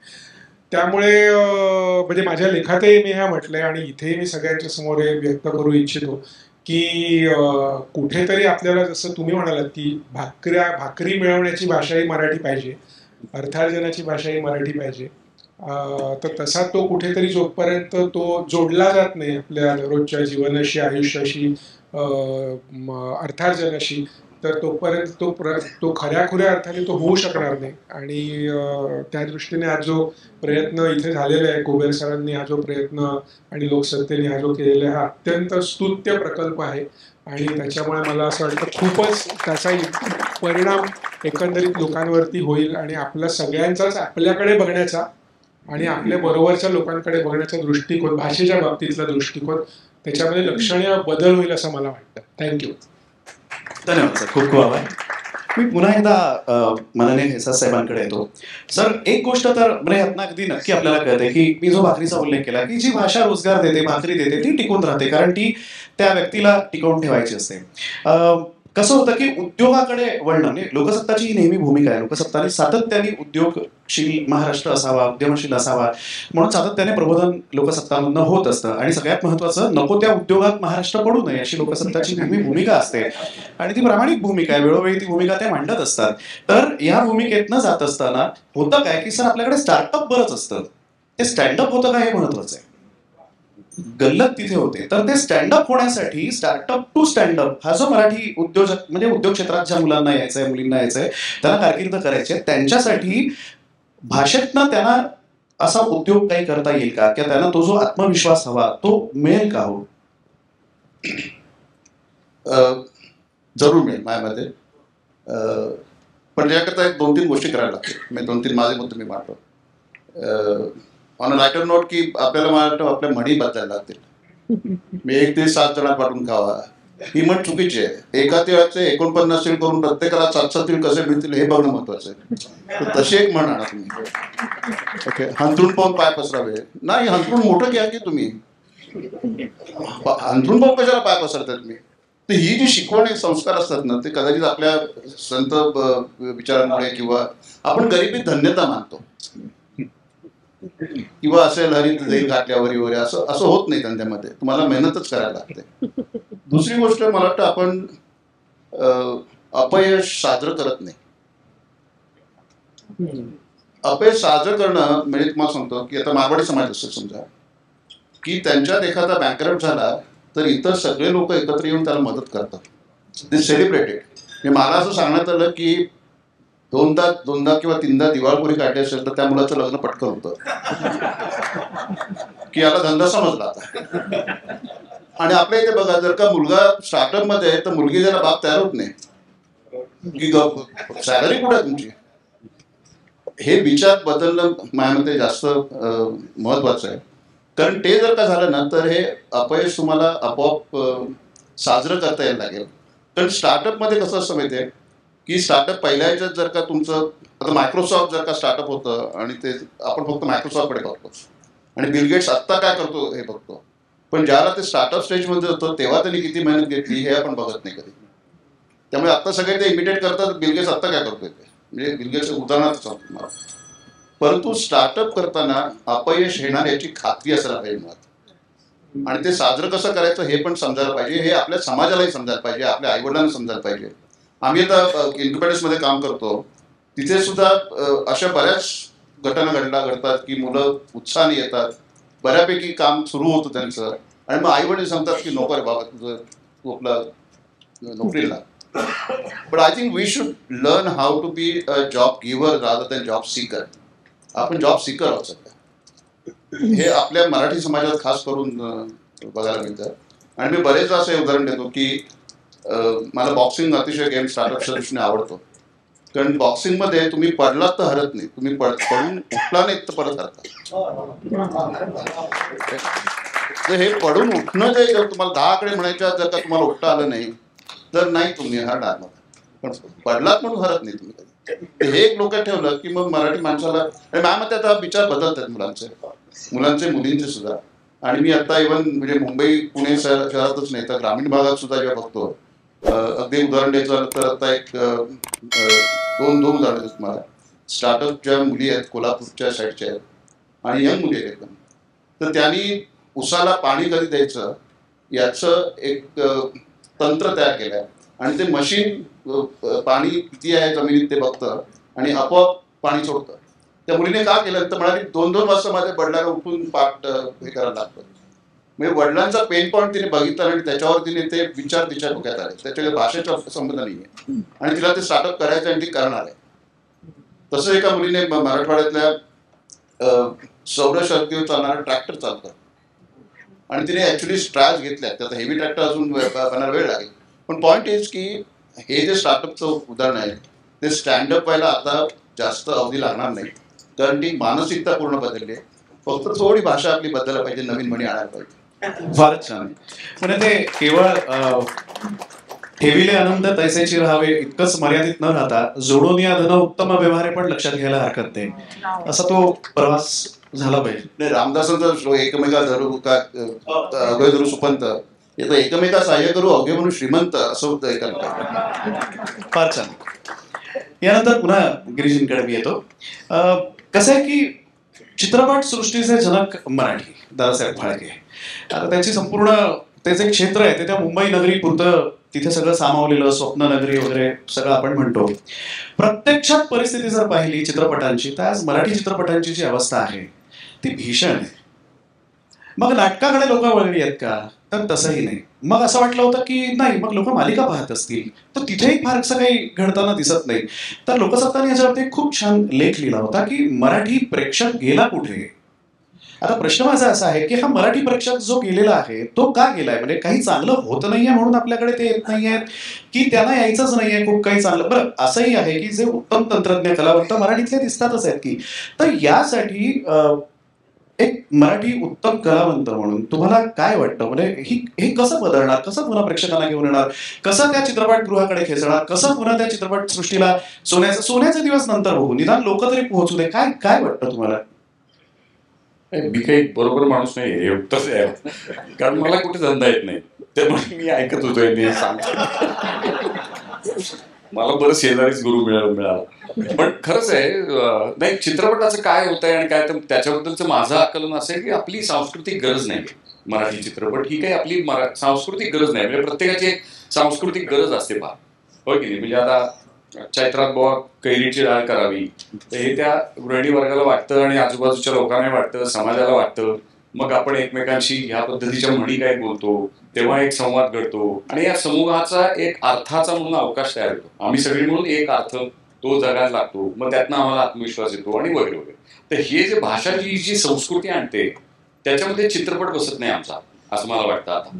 कारण आम्हाला नाही वाटत त्यांनी काही, म्हणजे एखाद्याने चित्रपट नाही पाहिला एक महिनाभर तर त्याला काहीच असं उणावल्यासारखं दुखावल्यासारखं काय होत नाही, किंवा त्याचं काहीतरी अरे नाहीच मिळालं असं नाही होत, जे आता पुस्तकांच्या बाबतीत पण आहे. किंवा मराठी भाषेतली पुस्तकं सुद्धा, समजा एक पुस्तक मी नाही वाचलं महिना 6 महिने तर मला चुकचुकल्यासारखं वाटत नाही, माझं पोषण जरा कमी झालं असं काही वाटत नाही, आणि माझं भरण पोषण चालू असतं, मी छान श्रीमंत होत राहतो. तर मला म्हणायचं असं की ही गरज आत्ता नाही उरलेली माणसांठाई. आणि त्यांच्यापाशी एका बाजूनी शहरांमध्ये काय, कुठे ग्रामीण भागात सुद्धा पैसा खूप खाली झिरपत चाललाय, आणि त्या पैशानं जे जे तंत्रज्ञान विकत घेता येतं ते तंत्रज्ञान सगळं अमराठी आहे. त्यामधले सगळे अनुभव, त्यामधनं विकली जाणारी भाषा किंवा काय सगळंच एकूण संस्कृती या सगळ्याच आम्हाला, आणि जग ते सगळं घेऊनच पुढे वाहत आहे, जात आहे. आणि आमच्या इथली माणसं खूप मायग्रेट होत आहेत, स्थलांतर मोठ्या प्रमाणामध्ये होत आहेत, आणि त्याकरता म्हणून पण मला जे जे बांधून ठेवणार आहे ते मी टाकून देतो असं सहजगत्या होत आहे. आणि त्याकरता म्हणून कदाचित हे असे काही काही गोष्टी त्याचे उपोद्घात म्हणून दिसत असतील, जे चित्रपटाकडे न जाणे. पण मला दुसरीकडे त्याचं एक आर्थिक कारण पण दिसतं की आता समजा तुम्ही सामान्य माणसाला सहजगत्या कष्ट करायला संध्याकाळी जाऊन तिथे भानुविलासला बसता येत असेल, असं त्याचं तिकीट आणि एकूणच सगळा सरंजाम असा असेल. आता काय झालंय की ते मल्टिप्लेक्स वगैरे हे सगळं ऑलमोस्ट 5 स्टार सारखं झालं. त्यात मी मराठी बोलतोय तर मला पहिल्यांदा विस्कारायच होतो की तिथे जाऊन नॅचोज खा, तर नाचो कशाला खा, म्हणजे त्यांनीच मी विचारणार. त्याचे पैसे अव्वाच्या सव्वा, त्याच्यानंतर त्याचं तिकीट दर अव्वाच्या सव्वा. आता सगळ्या कुटुंबाला बसून घेऊन मी जर चित्रपट पाहायचा तर माझं जे काही महिन्याचं बजेट असेल त्या संबंधीचं तर ते डामाडोल होणार. बरं, तेवढेच पैसे समजा 1,500 रुपये मी बाजूला काढून ठेवले चित्रपटासाठी, समजा धरून चालू एवढा सुसंस्कृत कोणी आहेच तर तो म्हणेल की आम्ही परकीय बघतो, कारण त्याच्यामध्ये केवळ भलं मोठं दाखवतात तो पूर्ण पडदाभर.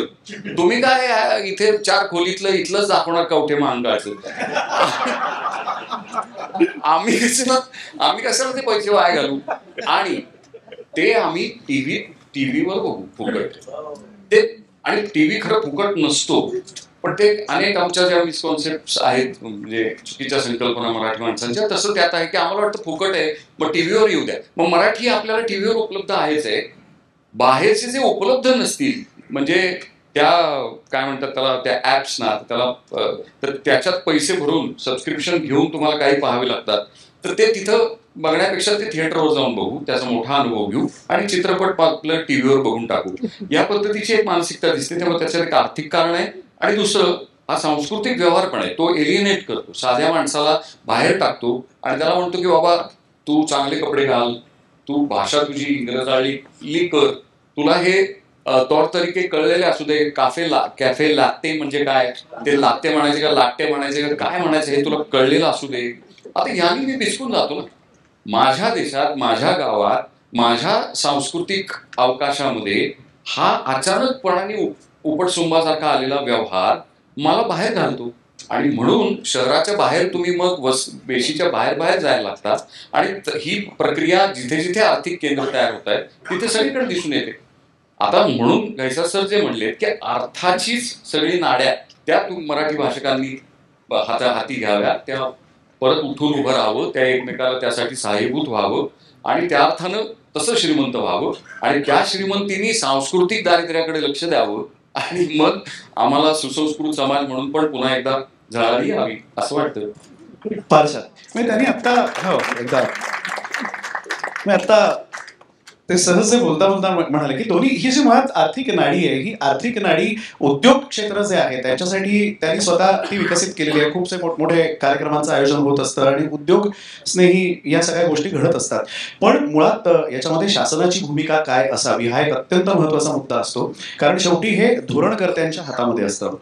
आता इथे धोरणकर्ते आहेत म्हणून त्यांना विचारतो की खूप छान उपक्रमांचं आयोजन केलं जातं, साहित्य संमेलनं भरवली जातात, वैश्विक असतात, जागतिक पातळीवरती असतात. अशा प्रकारच्या संमेलनांना किंवा त्या पलीकडे जाऊन म्हणजे माझ्या मते वर्षभरामध्ये एक 200 संमेलनं आपल्याकडे होत असतील संपूर्ण महाराष्ट्रामध्ये, तर केवळ तेवढ्यापुरतंच मर्यादित राहावं का किंवा त्या पलीकडे जाऊन काही धोरणकर्त्यांनी करावं असं तुम्हाला वाटतं? मी हा ना प्रश्न वांगरे साहेबांना एवढ्यासाठी विचारतोय कारण एक सुंदर संकल्पना त्यांनी राबवली होती जी मी स्वतः पाहिली होती. एक माझी मुख्यमंत्र्यांच्या कार्यक्रमामध्ये प्रचंड मोठे पुष्पगुच्छ, प्रचंड मोठ्या शाली, प्रचंड मोठ्या तलवारी वगैरे, तर ह्या सगळ्याला छेद देऊन त्यांनी पुस्तकं द्यायला सुरुवात केली. यासाठी टाळ्या झाल्या पाहिजे. मला आठवतंय ठाण्यात आपण कार्यक्रम केला होता आणि आम्ही ना ते म्हणजे बुकशेल्फच घेऊन आले होते स्टेजवरती, त्या रंगमंचावरती. तर अशी एक सुरुवात त्यांनी छान केली होती. त्यात त्यांचं ते वाचन, त्यांना आवड आहे वाचनाची. तर धोरणकर्ता म्हणून याच्यात काय एक भूमिका असली पाहिजे? तुम्ही जो किस्सा सांगितला बुकशेल्फ द्यायला सुरू केले त्याला टाळ्या झाल्या नाहीत कारण ती गोष्ट तेवढी युनिक नाही, अनेक ठिकाणी ते होतं. एनिवे, हा बट मुद्दा हा,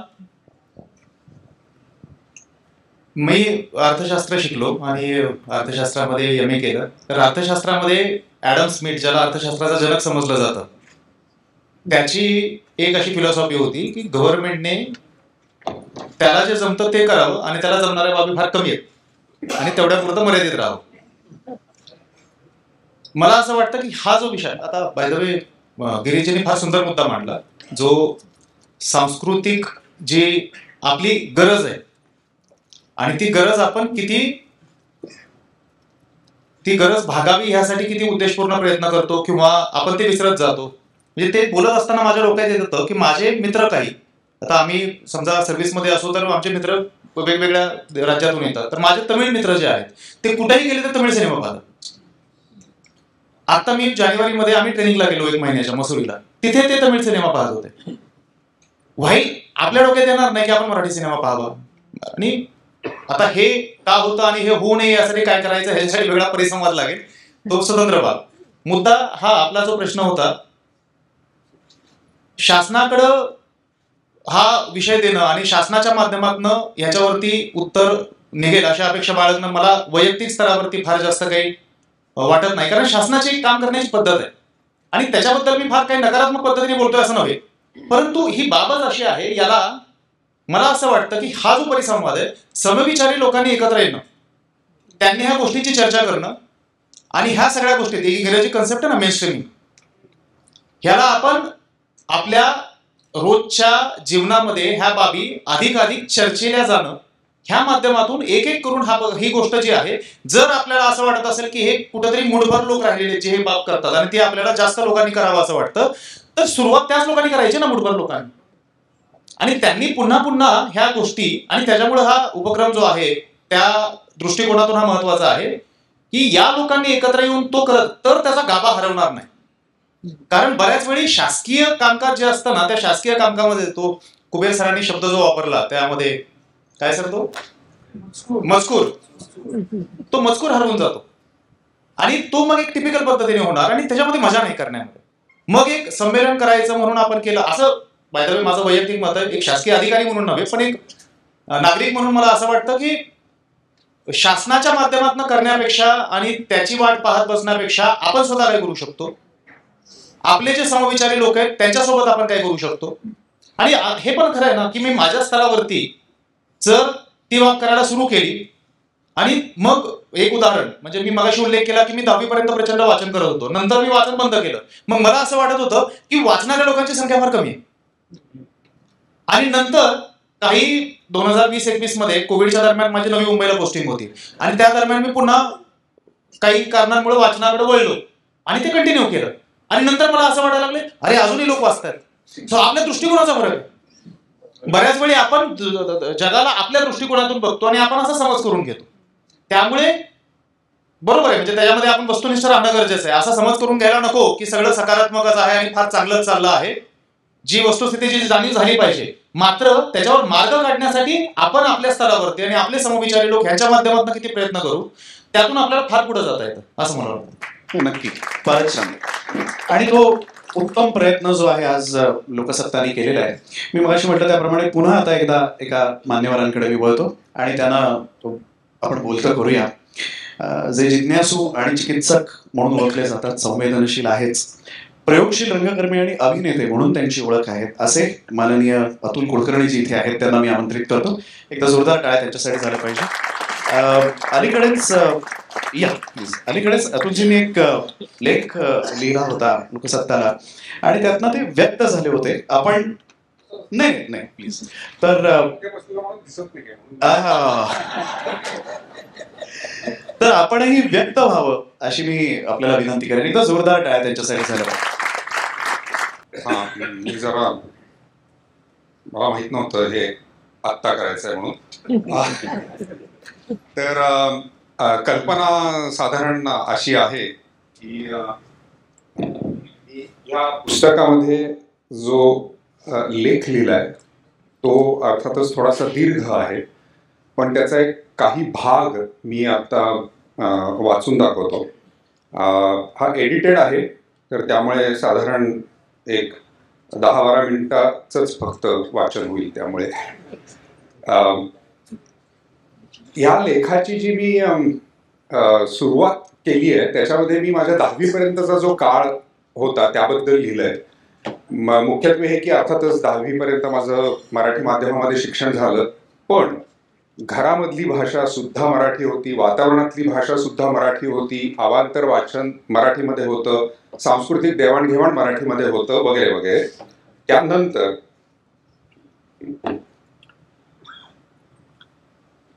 50 ते 60 वयाच्या लोकांना सांगितल्यामुळे चष्मा. 11वी-12वी साठी मला वडिलांच्या मूळ गावी बेळगावला पाठवलं गेलं. इंग्रजीशी माझा पहिला थेट मुकाबला तिथे झाला. खरं म्हणून इंग्रजी शिकवण्याची सुरुवात 5वी पासून झाली होती, पण साहजिकच इंग्रजीही बहुतेक करून मराठीतूनच शिकवलं जायचं. केवळ जन्मामुळे मिळालेल्या वर्गीय आणि वर्णीय लाभांमुळे, हे खूप महत्वाचं आहे, केवळ जन्मामुळे मिळालेल्या वर्गीय आणि वर्णीय लाभांमुळे कुटुंबात आणि निकटच्या परिसरात वावरताना इंग्रजी कानावर पडत असे आणि बऱ्याचशा प्रमाणात अंदाज लावता येईल इतकी कळतही असे. पण सलग 2-4 वाक्य इंग्रजीत बोलता येणं ही तेव्हा अशक्यप्राय गोष्ट होती.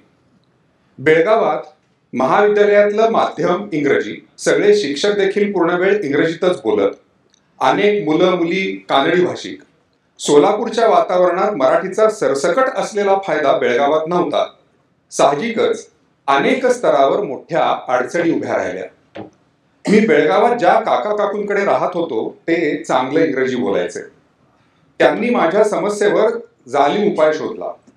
घरी फक्त आणि फक्त इंग्रजीतच बोलायचं. बाकी कुठल्याही भाषेत बोललं तर उत्तरच मिळायचं नाही.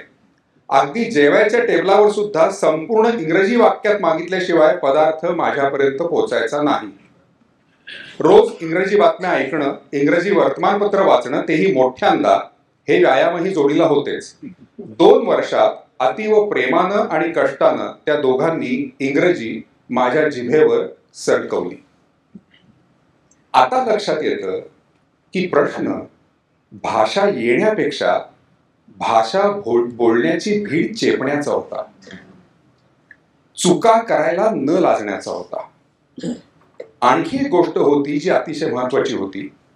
आयुष्याची अत्यंत महत्वाची अशी पहिली 16 वर्ष, ज्यांना मूलभूत जडणघडणीची वर्ष म्हणता येईल, अशी वर्ष घर, वातावरण, व्यवहार, शिक्षण, शिक्षणेतर वाचन आणि सांस्कृतिक अनुभव या सगळ्या बाबतीत एकाच भाषेभोवती केली होती, मराठी.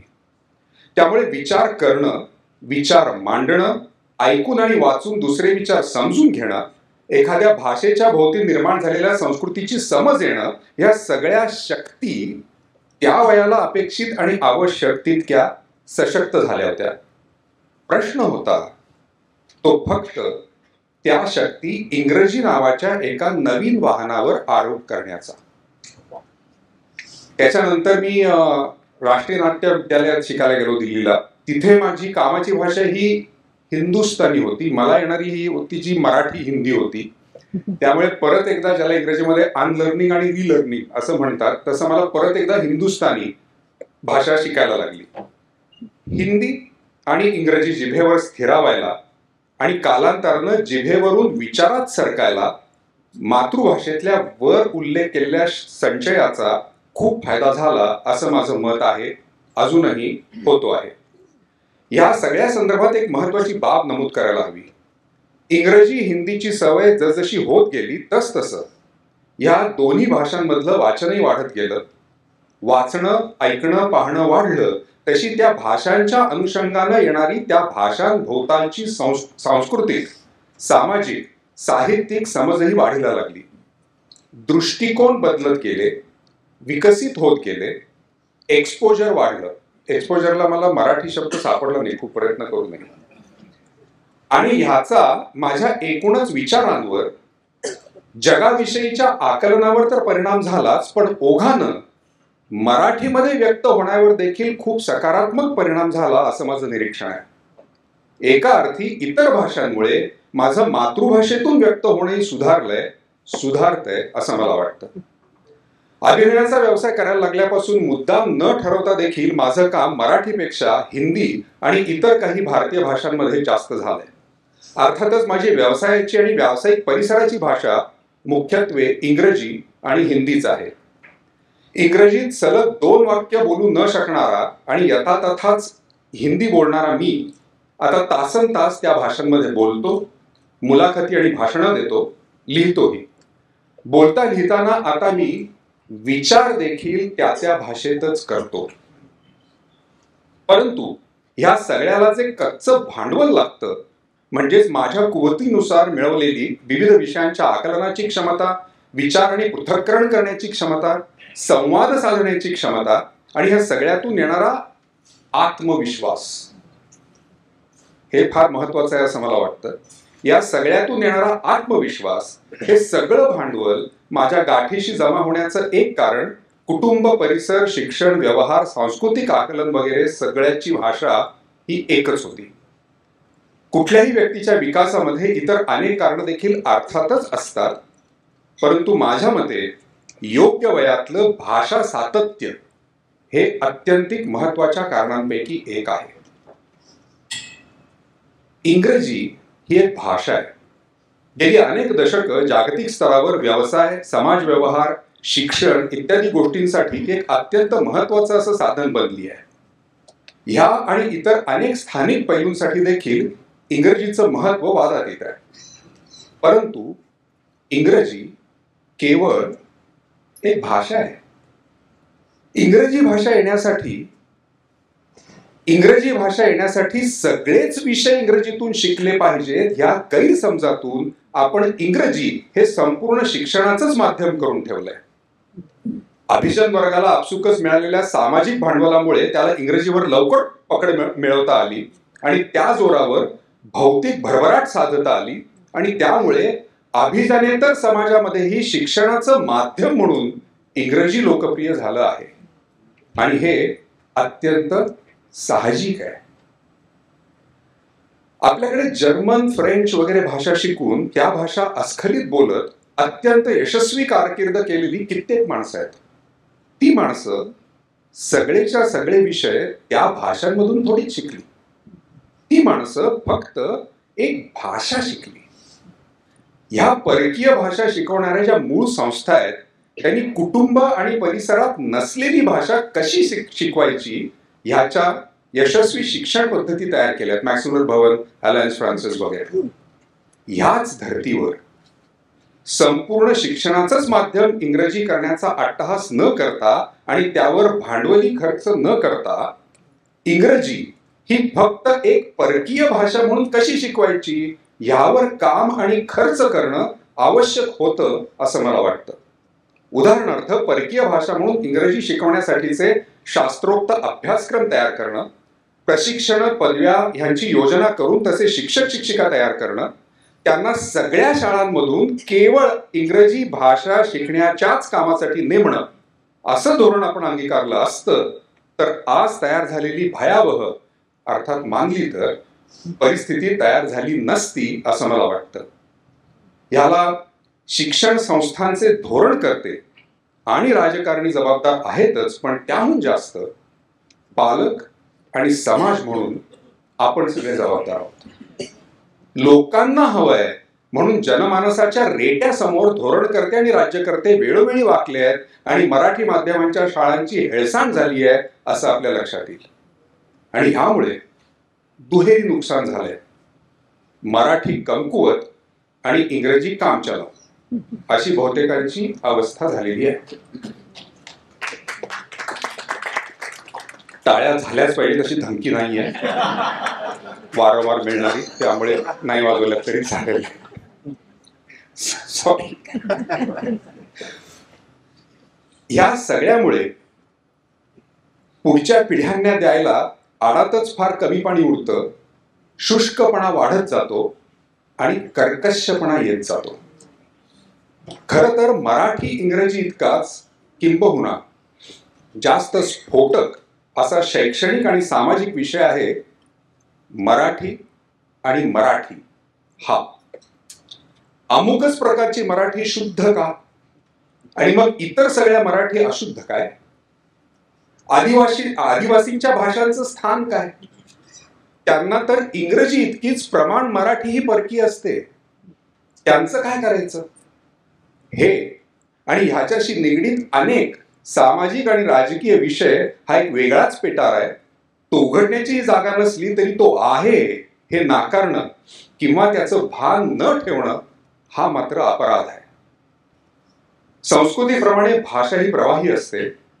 जुनं किंवा अभिजानांचं तेच फक्त सोनं हा आग्रह जितका संस्कृती आणि भाषेला मारक असतो, तितकाच ती भाषा बोलणाऱ्यांनी स्वतःच्या भाषेकडे केलेलं दुर्लक्ष, तिची हेळसांड आणि भाषेच्या तथाकथित शुद्ध रूपा व्यतिरिक्त इतर रूपांचा सातत्यानं केलेला अवमान हेही मारक असतं. भाषा लोकांची आणि लोकांसाठी असते. ती त्यांनी जपावी आणि जोपासावी लागते. त्यांनीच ती बळकट करत न्यावी लागते. कुणीतरी बहाल केलेला दर्जा गळ्यात घालून त्यानं खुशारून जाऊन तो दर्जा दिलेल्या व्यवस्थेबद्दल कृतकृत्य होऊन विरघळून जायला भाषा ही काही कोणी माणूस नाही. भाषेचं सरकारच्या दरबारात जे काही होतं त्यानं तिचं आणि लोकांचं थोडंफार भलं होतही असेल कदाचित, पण तिचं खरं भवितव्य ठरतं सरकारी कचेऱ्यांमध्ये. त्या कचेऱ्यांमध्ये घेतल्या जाणाऱ्या दीर्घकालीन धोरण निर्णयांमध्ये भाषेचं भलंबुरं दडलेलं असतं आणि त्याहूनही जास्त ते अवलंबून असतं तिला आपली मानणाऱ्यांना असलेल्या आपुलकीत, प्रामाणिकतेत आणि द्रष्टेपणात. मराठी जन जर फक्त दरबारी डंक्यांनी किंवा राजकीय कर्कशपणाने खुश झाले तर मग माय मराठी तरी काय करेल? नुसतीच MY माय मराठी होऊन आणखी कुंठत राहील इतकंच.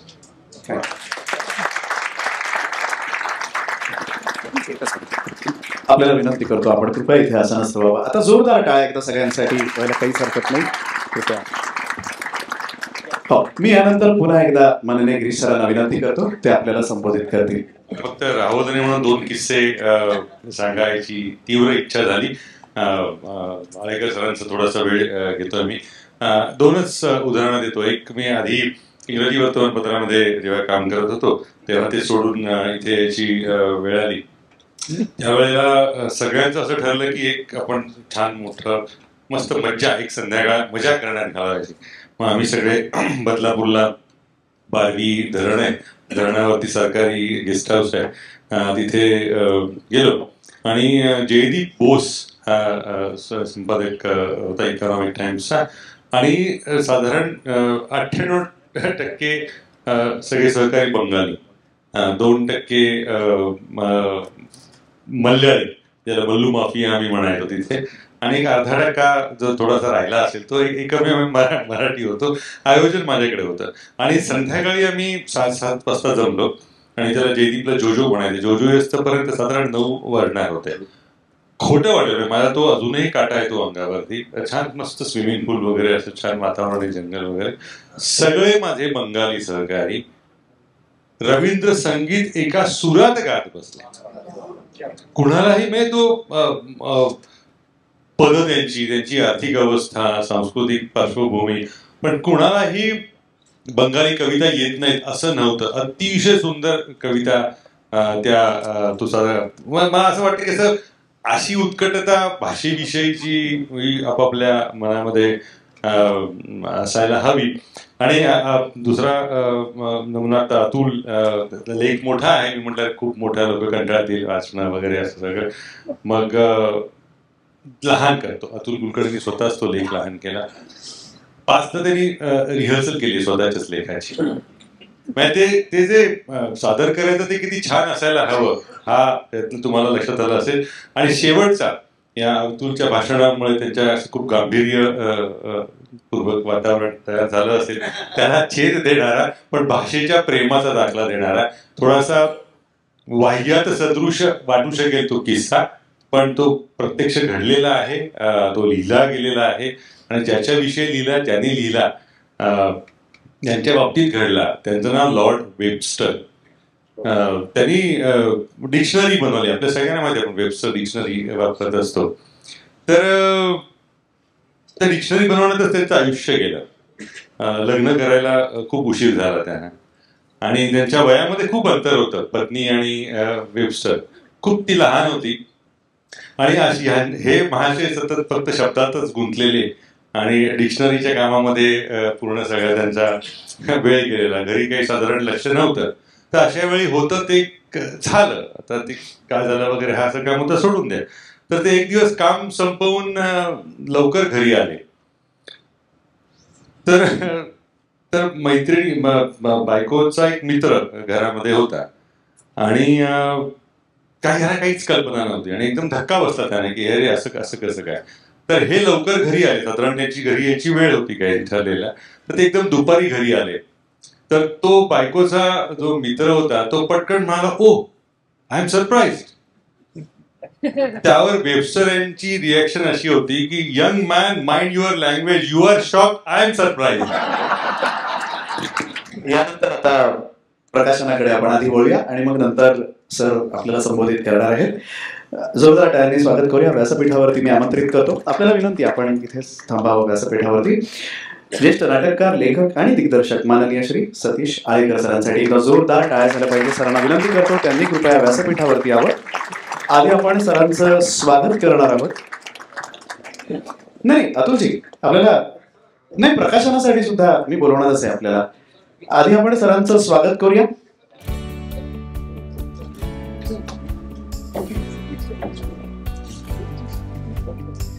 सरांचं स्वागत करण्यासाठी लोकमान्य मल्टीपर्पज कोऑपरेटिव्ह सोसायटी लिमिटेडचे माननीय सुशील जाधव साहेब यांना विनंती करतो त्यांनी कृपया व्यासपीठावरती यावं. त्यांच्या हस्ते माननीय आळेकर सरांना आपण पुष्पगुच्छ देणार आहोत.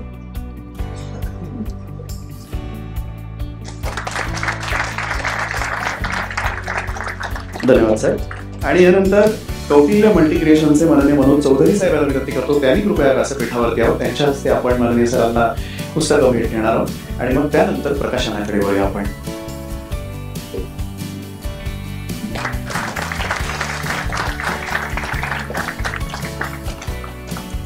धन्यवाद. मनोजजी, आपल्याला विनंती, आपण तिथेच थांबावं.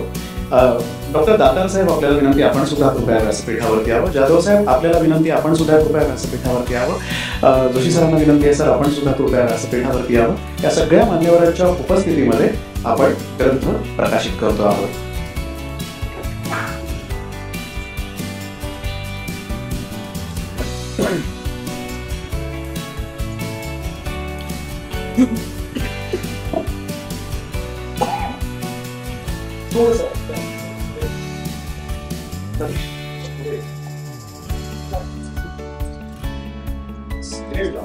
मान्यवरांना विनंती, आपण थोडंसं पुढे येऊया.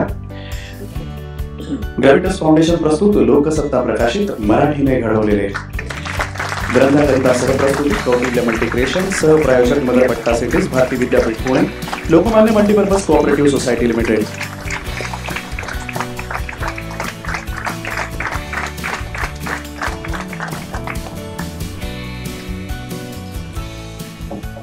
मान्यवरांचे खूप खूप आभार. आपल्याला विनंती, आपण व्यासपीठासमोर आसनस्थ व्हावं आणि यानंतर माननीय आयकर सरांना विनंती करतो ते आपल्याला संबोधित करतील. नमस्कार. ते एवढं ऐकल्यानंतर मी काय बोलणार, काही मुद्दे राहिले तसं वाटलं नाही. नंतर अतुल कुलकर्णी इतकं चांगलं बोलला, सगळे चांगलं बोलले आणि घैसास सरांनी तर सगळ्याच्यावर कडी गेलेली आहे. आज घैसास सर म्हणले की मारवाडी समाजाप्रमाणे अपयश सेलिब्रेट करायला लागतं. आम्ही नाटकात तेच करत आलेलो आहोत. जवळपास आमची समांतर धारेची सगळी नाटकं म्हणजे अपयशाचं सेलिब्रेशन पुढल्याला असतं. फार थोडी चालतात. असो, तर भाषा आणि माध्यम आणि आपल्याला मिळालेली आत्ता अभिजातता असा त्याचा आपला विषय आहे. आणि मी गिरीश कुबेरांचं अभिनंदन करतो की त्यांनी माझ्या पिढीचे लोक वगळले पहिल्या सुरुवातीच्या. हे फार बरं केलं, पुढल्या पिढीचे लोक आलेत. कारण आमची पिढी म्हणजे स्वातंत्र्योत्तर काळात जन्मलेली आणि वयात आलेली पिढी.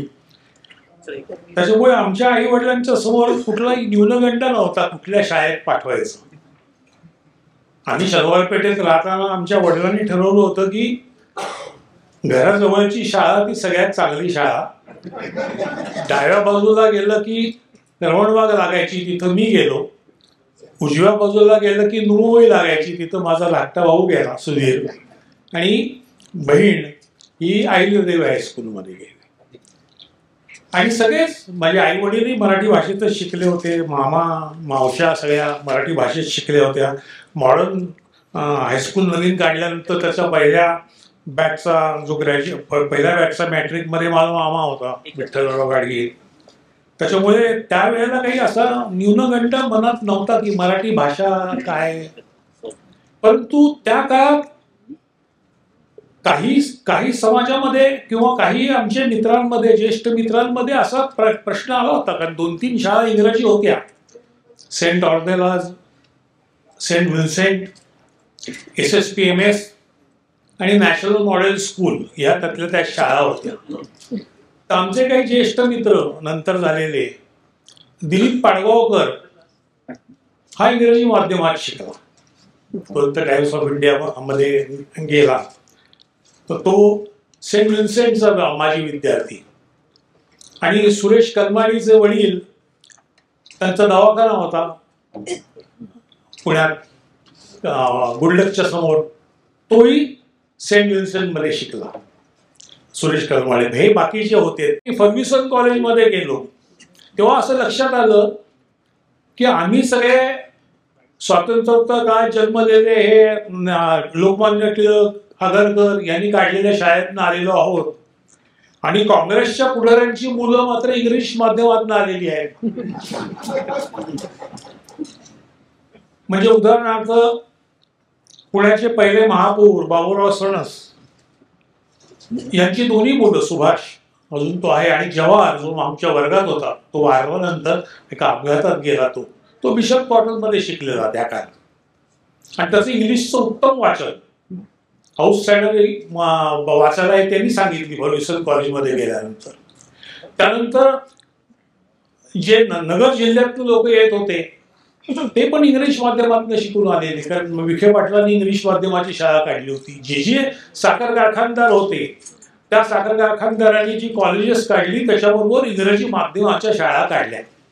आणि त्यांची सगळ्यांची मुलं इंग्रजी माध्यमात शिकली. फर्ग्युसन कॉलेजमध्ये असताना रामराजे निंबाळकर हा इंग्रजी माध्यमातून शिकला पैठणवाल्या. त्याच्यानंतर अनंत देशमुख रिसोडचा खासदार काँग्रेसचा, नंतर मंत्री होता तो शिंदिया स्कूलमध्ये ग्वाल्हेरला शिकून आलेला, तो माझ्यावर बायोकेमिस्ट्रीला होता नंतर. तेव्हा इंग्रजी माध्यमातून शिकल्याची जे माध्यमाचं जे होतं ते तेव्हापासूनच थोडंफार चालत आलेले आहे.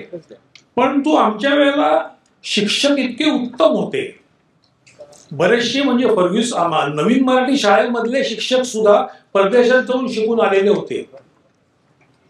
आमचे प्रिन्सिपॉल सुपुसाने नवीन मराठी शाळेचे, प्राथमिक शाळेचे, ते इंग्लंडला जाऊन डिप्लोमा करून आले होते स्कूलचा, आणि ते आम्हाला शिकवायला होते.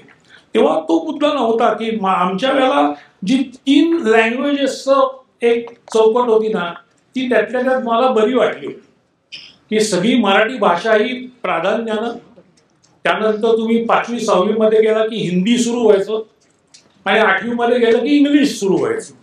या 3 भाषा तुम्हाला यायला पाहिजे. तर त्या कुठल्याही भाषेचा न्यूनगंड आमच्या वेळेला तरी काही त्यावेळेला आला नाही.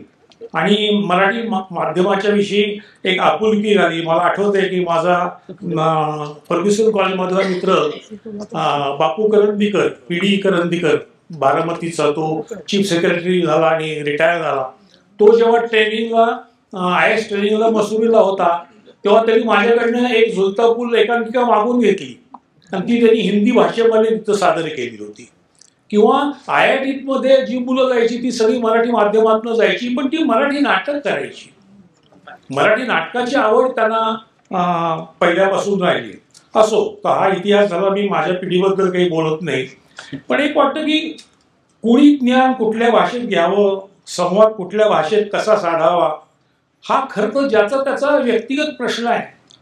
पण लहानपणी काय करावं हे त्यांच्या आई वडिलांनी कर. सध्या आई वडिलांना म्हणजे फार न्यूनगंड आहे मराठी भाषेमध्ये असं मला वाटतं, आणि ते इंग्रजी माध्यमातच त्यांना घालतात. आणि आता अतुल कुलकर्णी म्हणाला त्याप्रमाणे आहे की ती मराठी इंग्लिश भाषा ही इंग्लिश भाषा म्हणून शिकवली गेली पाहिजे.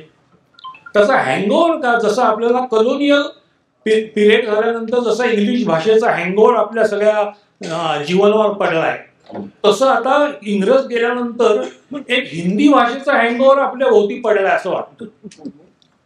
आणि ती हिंदी भाषा काही आपली नाही, म्हणजे आपली आहे म्हणजे देशाची भाषा आहे ती, पण ती माझ्या जवळची भाषा नाहीये.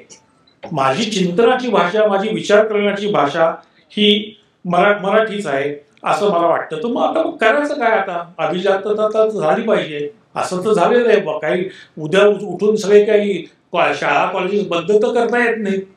मग करायचं काय, मराठीचा लढीवाळ वाढवायचा कसा, तर तो प्रेमानं वाढवावा लागेल. ॲग्रेशननी कुठली भाषा नाही शिकली जाणार, जबरदस्ती करून किंवा तुम्ही नियम करून भाषा नाही करायला लागतात. साधी एक गोष्ट आहे की जे महाराष्ट्राच्या केडरमध्ये IAS ऑफिसर होतील त्यांना मराठी कल्चर कसं त्याचा गोडवा कसा लावायचा, मराठी भाषेचं बोंडलातनं त्यांना दूध कसं पाजायचं. बोंडलातनं दूध पाजण्यासारखं आहे की जे दरवर्षी अमराठी राज्यकर्ते म्हणून लोक पाठवतात, त्यांचे ब्रँड अँबॅसेडर म्हणून पाठवतात, त्यांना पहिल्यांदा मराठीची गोडी कशी लावायची. मराठी भाषेचं कल्चर, मराठी नाटक हा प्रातिनिधिक भाग आहे. आपलं दशावतार प्रातिनिधिक आहे, तमाशा प्रातिनिधिक आहे, नागरी नाटक हे आपल्याकडचं प्रातिनिधिक आहे. त्याची गोडी कशी लावायची. आम्ही जेव्हा तरुण होतो आणि नाटकं करत होतो तेव्हा Maharashtra culture, Maharashtra information centre दिल्लीला होतं. दरवर्षी आम्ही तिथं नाटक घेऊन जायचो. राज्य नाट्य स्पर्धेतला आलेली 3 नाटकं हिंदीत सादर व्हायची आणि तिथं दिल्लीमध्ये सादर व्हायची प्रतिवर्षी पहिली आलेली नाटकं शासनाच्या खर्चानं. असं महाराष्ट्र इन्फॉर्मेशन सेंटर जे आहे, मराठी माहिती, महाराष्ट्र माहिती केंद्र, हे ठिकठिकाणी आपल्याला काढता नाही का येणार. आणि IAS ऑफिसर्सना पहिल्यांदा शिकवलं पाहिजे की इथली काय आहे. ते फक्त मराठी भाषा बोलतात आणि पहिले 1-2 वाक्य बोलतात आणि टाळ्या घेतात आणि बसतात. त्यांना इथली कविता कशी आहे, इथलं देवस्थान काय आहे, इथल्या चालीरीती कुठल्या आहेत, काय आहेत, ह्याचं पहिल्यांदा शिक्षण दिलं पाहिजे. कारण भाषावर प्रांतरचना आपण ऍक्सेप्ट केलेली आहे. जर आपल्या शासनाने भाषावर प्रांतरचना ऍक्सेप्ट केली आहे तर मग तिथले जे अधिकारी आहेत, जे राबवणार आहेत सरकारी धोरणं, त्यांना त्या स्थानिक भाषेच्या विषयी आत्मीयता वाटली पाहिजे, लढीवाळ वाटला पाहिजे, प्रेम वाटलं पाहिजे. आणि ते वाटायला पाहिजे होतं. ॲग्रेशनही नाही त्याला म्हणा, आदेश काढून गव्हर्नमेंटचा GR काढून त्याला मराठीच्या विषयी प्रेम नाही वाटणार. त्यांना सांगायला पाहिजे की हे नाटक बघा, हा सिनेमा बघा, किंवा हे पुस्तक वाचा, किंवा त्या पुस्तकाचं भाषांतर करून दिलं पाहिजे. पूर्वी भाषांतर व्हायची नाटकांची, आता हल्ली भाषांतर होत नाहीत, फारशी कमी होतात. त्या काळामध्ये सत्यमेव दुबे होता, तो सगळ्यांच्याकडनं भाषांतर करून घ्यायचा हिंदीमध्ये किंवा हिंदीचं मराठी, मराठीचं हिंदीमध्ये. तर हे एक आदान प्रदान अतिशय प्रेमानं व्हायला पाहिजे. ह्याकरता 90 नंतर हे सगळं जे बदललं, आर्थिक उदारीकरण आलं, तर यासाठी इंडस्ट्रीजनी फार मोठ्या प्रमाणात त्याच्यात भाग घेतला पाहिजे अशा भाषेचा लढीवाळा लावण्यासाठी. आणि छोटे छोटे उपाय आहेत, त्याला काही फार मोठा खर्च येईल अशातला भाग नाही. की उदाहरणार्थ मराठी भाषेचे पटकन कसं लक्षात येईल, हल्ली रील्स वगैरे बघतात. आता झेलेन्स्की, वान्स आणि ट्रम्प याचे जो याचा जो संवाद आहे तो कोल्हापुरी भाषेत कसा पॉप्युलर झाला. This is the best way to popularise Marathi. काय हिलेरियस आहे. कोणाची काही आपण बाळगत नाही, कोण ट्रम्प, कोण काय ते एकदम सबव्हर्शन, म्हणजे इतक्या कमालीचं सबव्हर्शन एका क्षणार्धात त्या माणसानं तिथं आपल्याला केलेलं आहे. ह्याच्यातनं आपल्याला मराठी भाषेची मजा येईल, म्हणजे मजा घेता येईल, असं काहीतरी करायला पाहिजे. त्याच्यामुळे एक सगळ्या भाषेच्या बद्दलच्या आपल्या सगळ्या संवेदना अत्यंत क्षीण होत चाललेल्या आहेत असं मला वाटतं. आणि त्याच्यासाठी काय करायला पाहिजे मला खरंच कळत नाही. आता आमचं तर सगळं संपलेलं आहे, पुढल्या पिढीचं तर तुम्ही आता ऐकलंच. आणि आम्ही तर काय म्हणजे आमचं अपयश सेलिब्रेशन करतच मोठे झालो असंच म्हटलं पाहिजे आता घैसास सरांनी सांगितल्यानंतर. तर मी आपला जास्त वेळ घेत नाही. या ठिकाणी मला बोलण्याची संधी दिलीत. आणि दुसरी गोष्ट, इंग्रजी भाषेमध्ये कोण शिकले त्याचं एक उदाहरण. मला इथं आल्यानंतर मी गिरीश कुबेरला म्हटलं की जनस्थान मिळाल्यापासून मला अनंत काळेकर आणि दवा पोद्दार असल्यासारखं वाटते. सगळीकडे हल्ली अध्यक्ष म्हणून बोलवायला लागलं. तर दत्तवामन पोद्दारांचे भाऊ होते दामू अण्णा पोद्दार, आमच्या शनिवार पेठेतच राहायचे. त्यांनी मराठी चेंबर ऑफ कॉमर्स स्थापण्यामध्ये त्यांचा पुढाकार होता. आरा भटांच्या बरोबर त्यांनी काम केलं होतं. त्यांची मुलं ही इंग्रजी भाषेमध्ये शिकली. दत्तवामन पोद्दार हे संस्कृतचे महामहोपाध्याय, त्यांचे पुतणे जे आहेत ते इंग्रजी भाषेमध्ये शिकले. तर असे त्यावेळेपासूनच हा भाग असा चालत आलेला आहे. आणि त्याचेच पण त्याच्यामध्ये आणि अजून एक भाषा असा आपल्याला करता येईल की बरेचसे सगळे आपल्याकडचे लोक परदेशात आहेत. मी मध्ये गेलो होतो, माझे नातेवाईक परदेशात आहेत, त्याच्यामुळे मध्ये मध्ये जाण्याचा प्रसंग होतो. मी गेलो होतो नॉर्थ कॅरोलायनाला. तिथे पिंपळवाडकर म्हणून आमचा मित्र आहे, त्याच्या घरी गेलो होतो. NVIDIAमध्ये तो काम करतो. तर मी त्याला म्हणलं, अरे इथं खूपच आहेत महाराष्ट्रातले. कोण महाराष्ट्रातले? आमच्या गल्लीमध्ये जास्त करून नांदेडचे लोक जास्त त्याच्याकडे. आणि नांदेडच्या लोकांचा एक ग्रुप आहे, त्याच्यानंतर काय संभाजीनगरचा ग्रुप वेगळा आहे, नंतर बीडचा ग्रुप वेगळा आहे. तिकडं सुद्धा इतके लोक तिथं जमलेले आहेत. आणि तिथला एक दुसरा महत्वाचा भाग म्हणजे ते लोक आपल्या मुलांना रविवारी मराठी शाळेत पाठवतात. आणि रविवारी मराठी शाळा तिची 2 तास भरते दर रविवारी. आणि ते शिकवणारे 25 वर्ष तिथल्या गृहिणी आहेत. काही एक त्यातली गौरी जोशी म्हणजे कॅरीमध्ये 25-30 वर्ष झालं ती दर रविवारी मराठी शिकवते आणि इथलेच अभ्यासक्रम घेते. आणि मुलं आता दुसरीत गेली, 4थी 5वी 6वी पर्यंत मुलं गेलेली आहेत. म्हणले की आम्हाला कोणी काही विचारत नाही. ह्याचं काहीतरी एक ऑर्गनाईज करून नेटवर्क व्हायला पाहिजे. असं ठिकठिकाणी आहे, वेस्ट कोस्टला आहे, न्यू जर्सीला आहे, नॉर्थ कॅरोलायनाला आहे, प्रत्येक ठिकाणी आहेत. आणि 200-200 लोक येतात, 200-200 मुलं येतात. 4-5 ठिकाणी विभागावं लागतं. आईवडील पण येतात, कारण आईवडील 2 तासासाठी घरी जाऊ शकत नाहीत, ते तिथंच थांबतात. मग त्यांच्यासाठी पण आम्ही एक काहीतरी अभ्यास वर्ग चालवतो. तर त्यांच्यासाठी जर आम्हाला काही पुस्तकं मिळाली, म्हणजे आता मला तिने सांगितलं की मी काय ना तज्ज्ञ नाही, मी तिची आणि संध्या टांसाळीची गाडी घालून दिली की म्हणजे ती तुला सांगेल ह्याच्यात काय करायला पाहिजे. ते म्हणते की त्यांच्याकडे जे हिस्पॅनिक मुलं आहेत, जी आफ्रिकन अमेरिकन मुलं आहेत किंवा इतर धर्मातली मुलं आहेत, त्यांच्यामध्ये पॉप्युलर असणाऱ्या ज्या फिगर्स आहेत किंवा त्यांच्यामध्ये पॉप्युलर असणारी जी इंग्रजी पुस्तकं आहेत, तीच पुस्तकं जर मराठीत करून आम्हाला कोणी दिली तर यांना मराठी शिकायला या मुलाला मदत होईल. आणि मराठीतनं ती मराठी भाषेच्या विषयी जडीवाळ हा पुढल्या पिढीमध्ये काही न करता, कुठल्याही पद्धतीचा अट्टहास न करता चालू राहील. आणि अट्टहास न करता मराठीची गोडी समाजामध्ये कशी वाढेल आणि त्याचा गोडवा हा विचारामध्ये कसा येईल ह्याचा खराचा हा प्रश्न आहे. मला या ठिकाणी बोलवल्याबद्दल मी गिरीश कुबेर आणि लोकसत्तेचे आभार मानतो. धन्यवाद. माननीय सरांना आसनस्थ होण्याची विनंती करतो.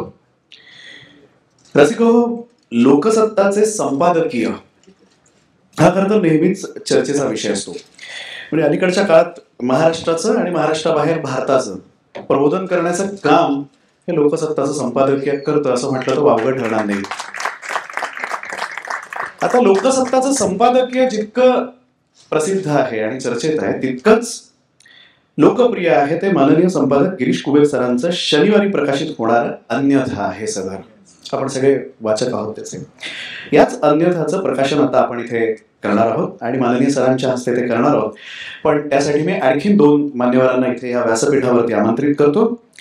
अन्यथाचे संपादक आणि लोकसत्ताचे सन्माननीय निवृत्त संपादक मुकुंद संगोराम सरांना विनंती करतो त्यांनी कृपया व्यासपीठावरती यावं. एकदा जोरदार टाळ्या सरांसाठी झालं पाहिजे. आणि त्याचप्रमाणे डायमंड पब्लिकेशनचे माननीय प्रकाशक निलेश पाष्टे साहेबांना विनंती करतो त्यांनी सुद्धा कृपया व्यासपीठावरती यावं. या मान्यवरांच्या हस्ते आणि सरांच्या उपस्थितीमध्ये अन्यथाचं प्रकाशन होईल.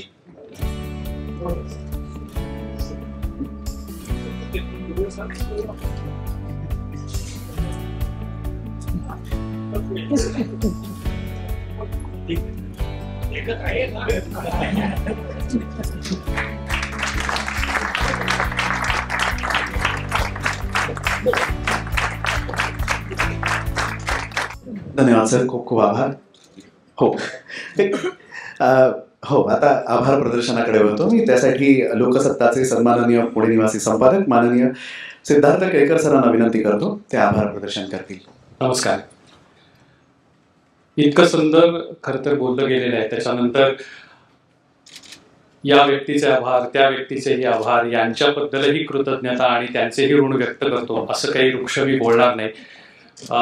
मी पुणेकर आहे म्हणून नाही, कृपया गैरसमज नसावा. म्हणजे आभार प्रदर्शन टाळायचं वगैरे हा मार्ग अजिबात नाही. आणि गैरसमज नसावा तसंच टाळ्या वाजल्याच पाहिजेच्या धर्तीवर लोभही असावाच. तर तुमचा सगळ्यांचा लोभ आहेच लोकसत्तावर आणि त्या लोभापोटीच तुम्ही इथे आला आहात. मला असं वाटतं की केवळ तुमच्याबद्दल कृतज्ञता व्यक्त करणं किंवा आभार मानणं यापेक्षा सुद्धा या सगळ्या प्रकल्पांनी, या सगळ्या उपक्रमांनी आम्हाला जी जबाबदारी दिलेली आहे तीही तुमच्या समोर मांडणं, तुमच्यापर्यंत म्हणजे तुमच्याबरोबर वाटणं. खरं तर वाटणं म्हणजे शेअर करणं अशा अर्थाने मला महत्त्वाचं वाटतं. मराठीने घडवलेले असं या पुस्तकाचं शीर्षक आहे.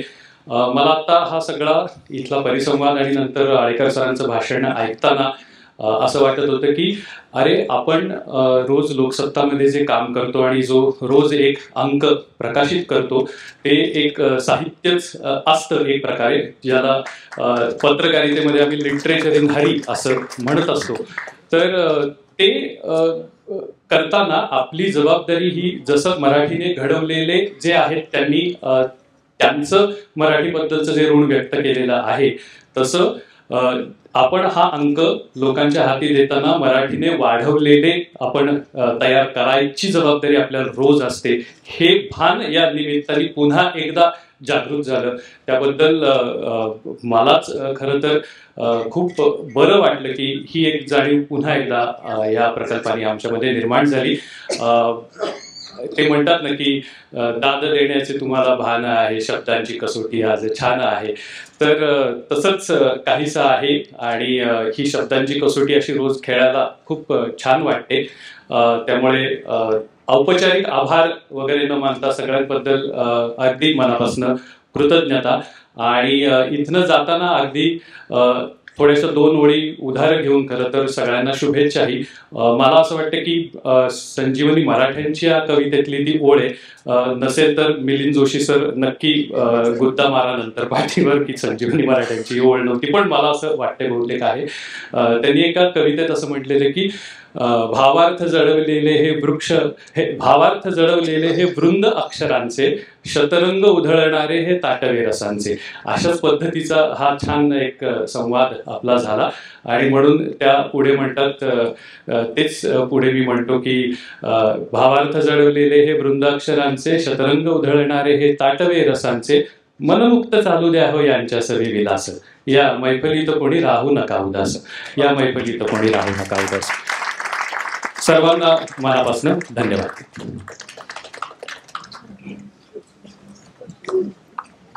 प्रकाशन सोहळा इथे समाप्त होतो. सुग्रास भोजनाची व्यवस्था केलेली, आनंद घ्यावा. धन्यवाद.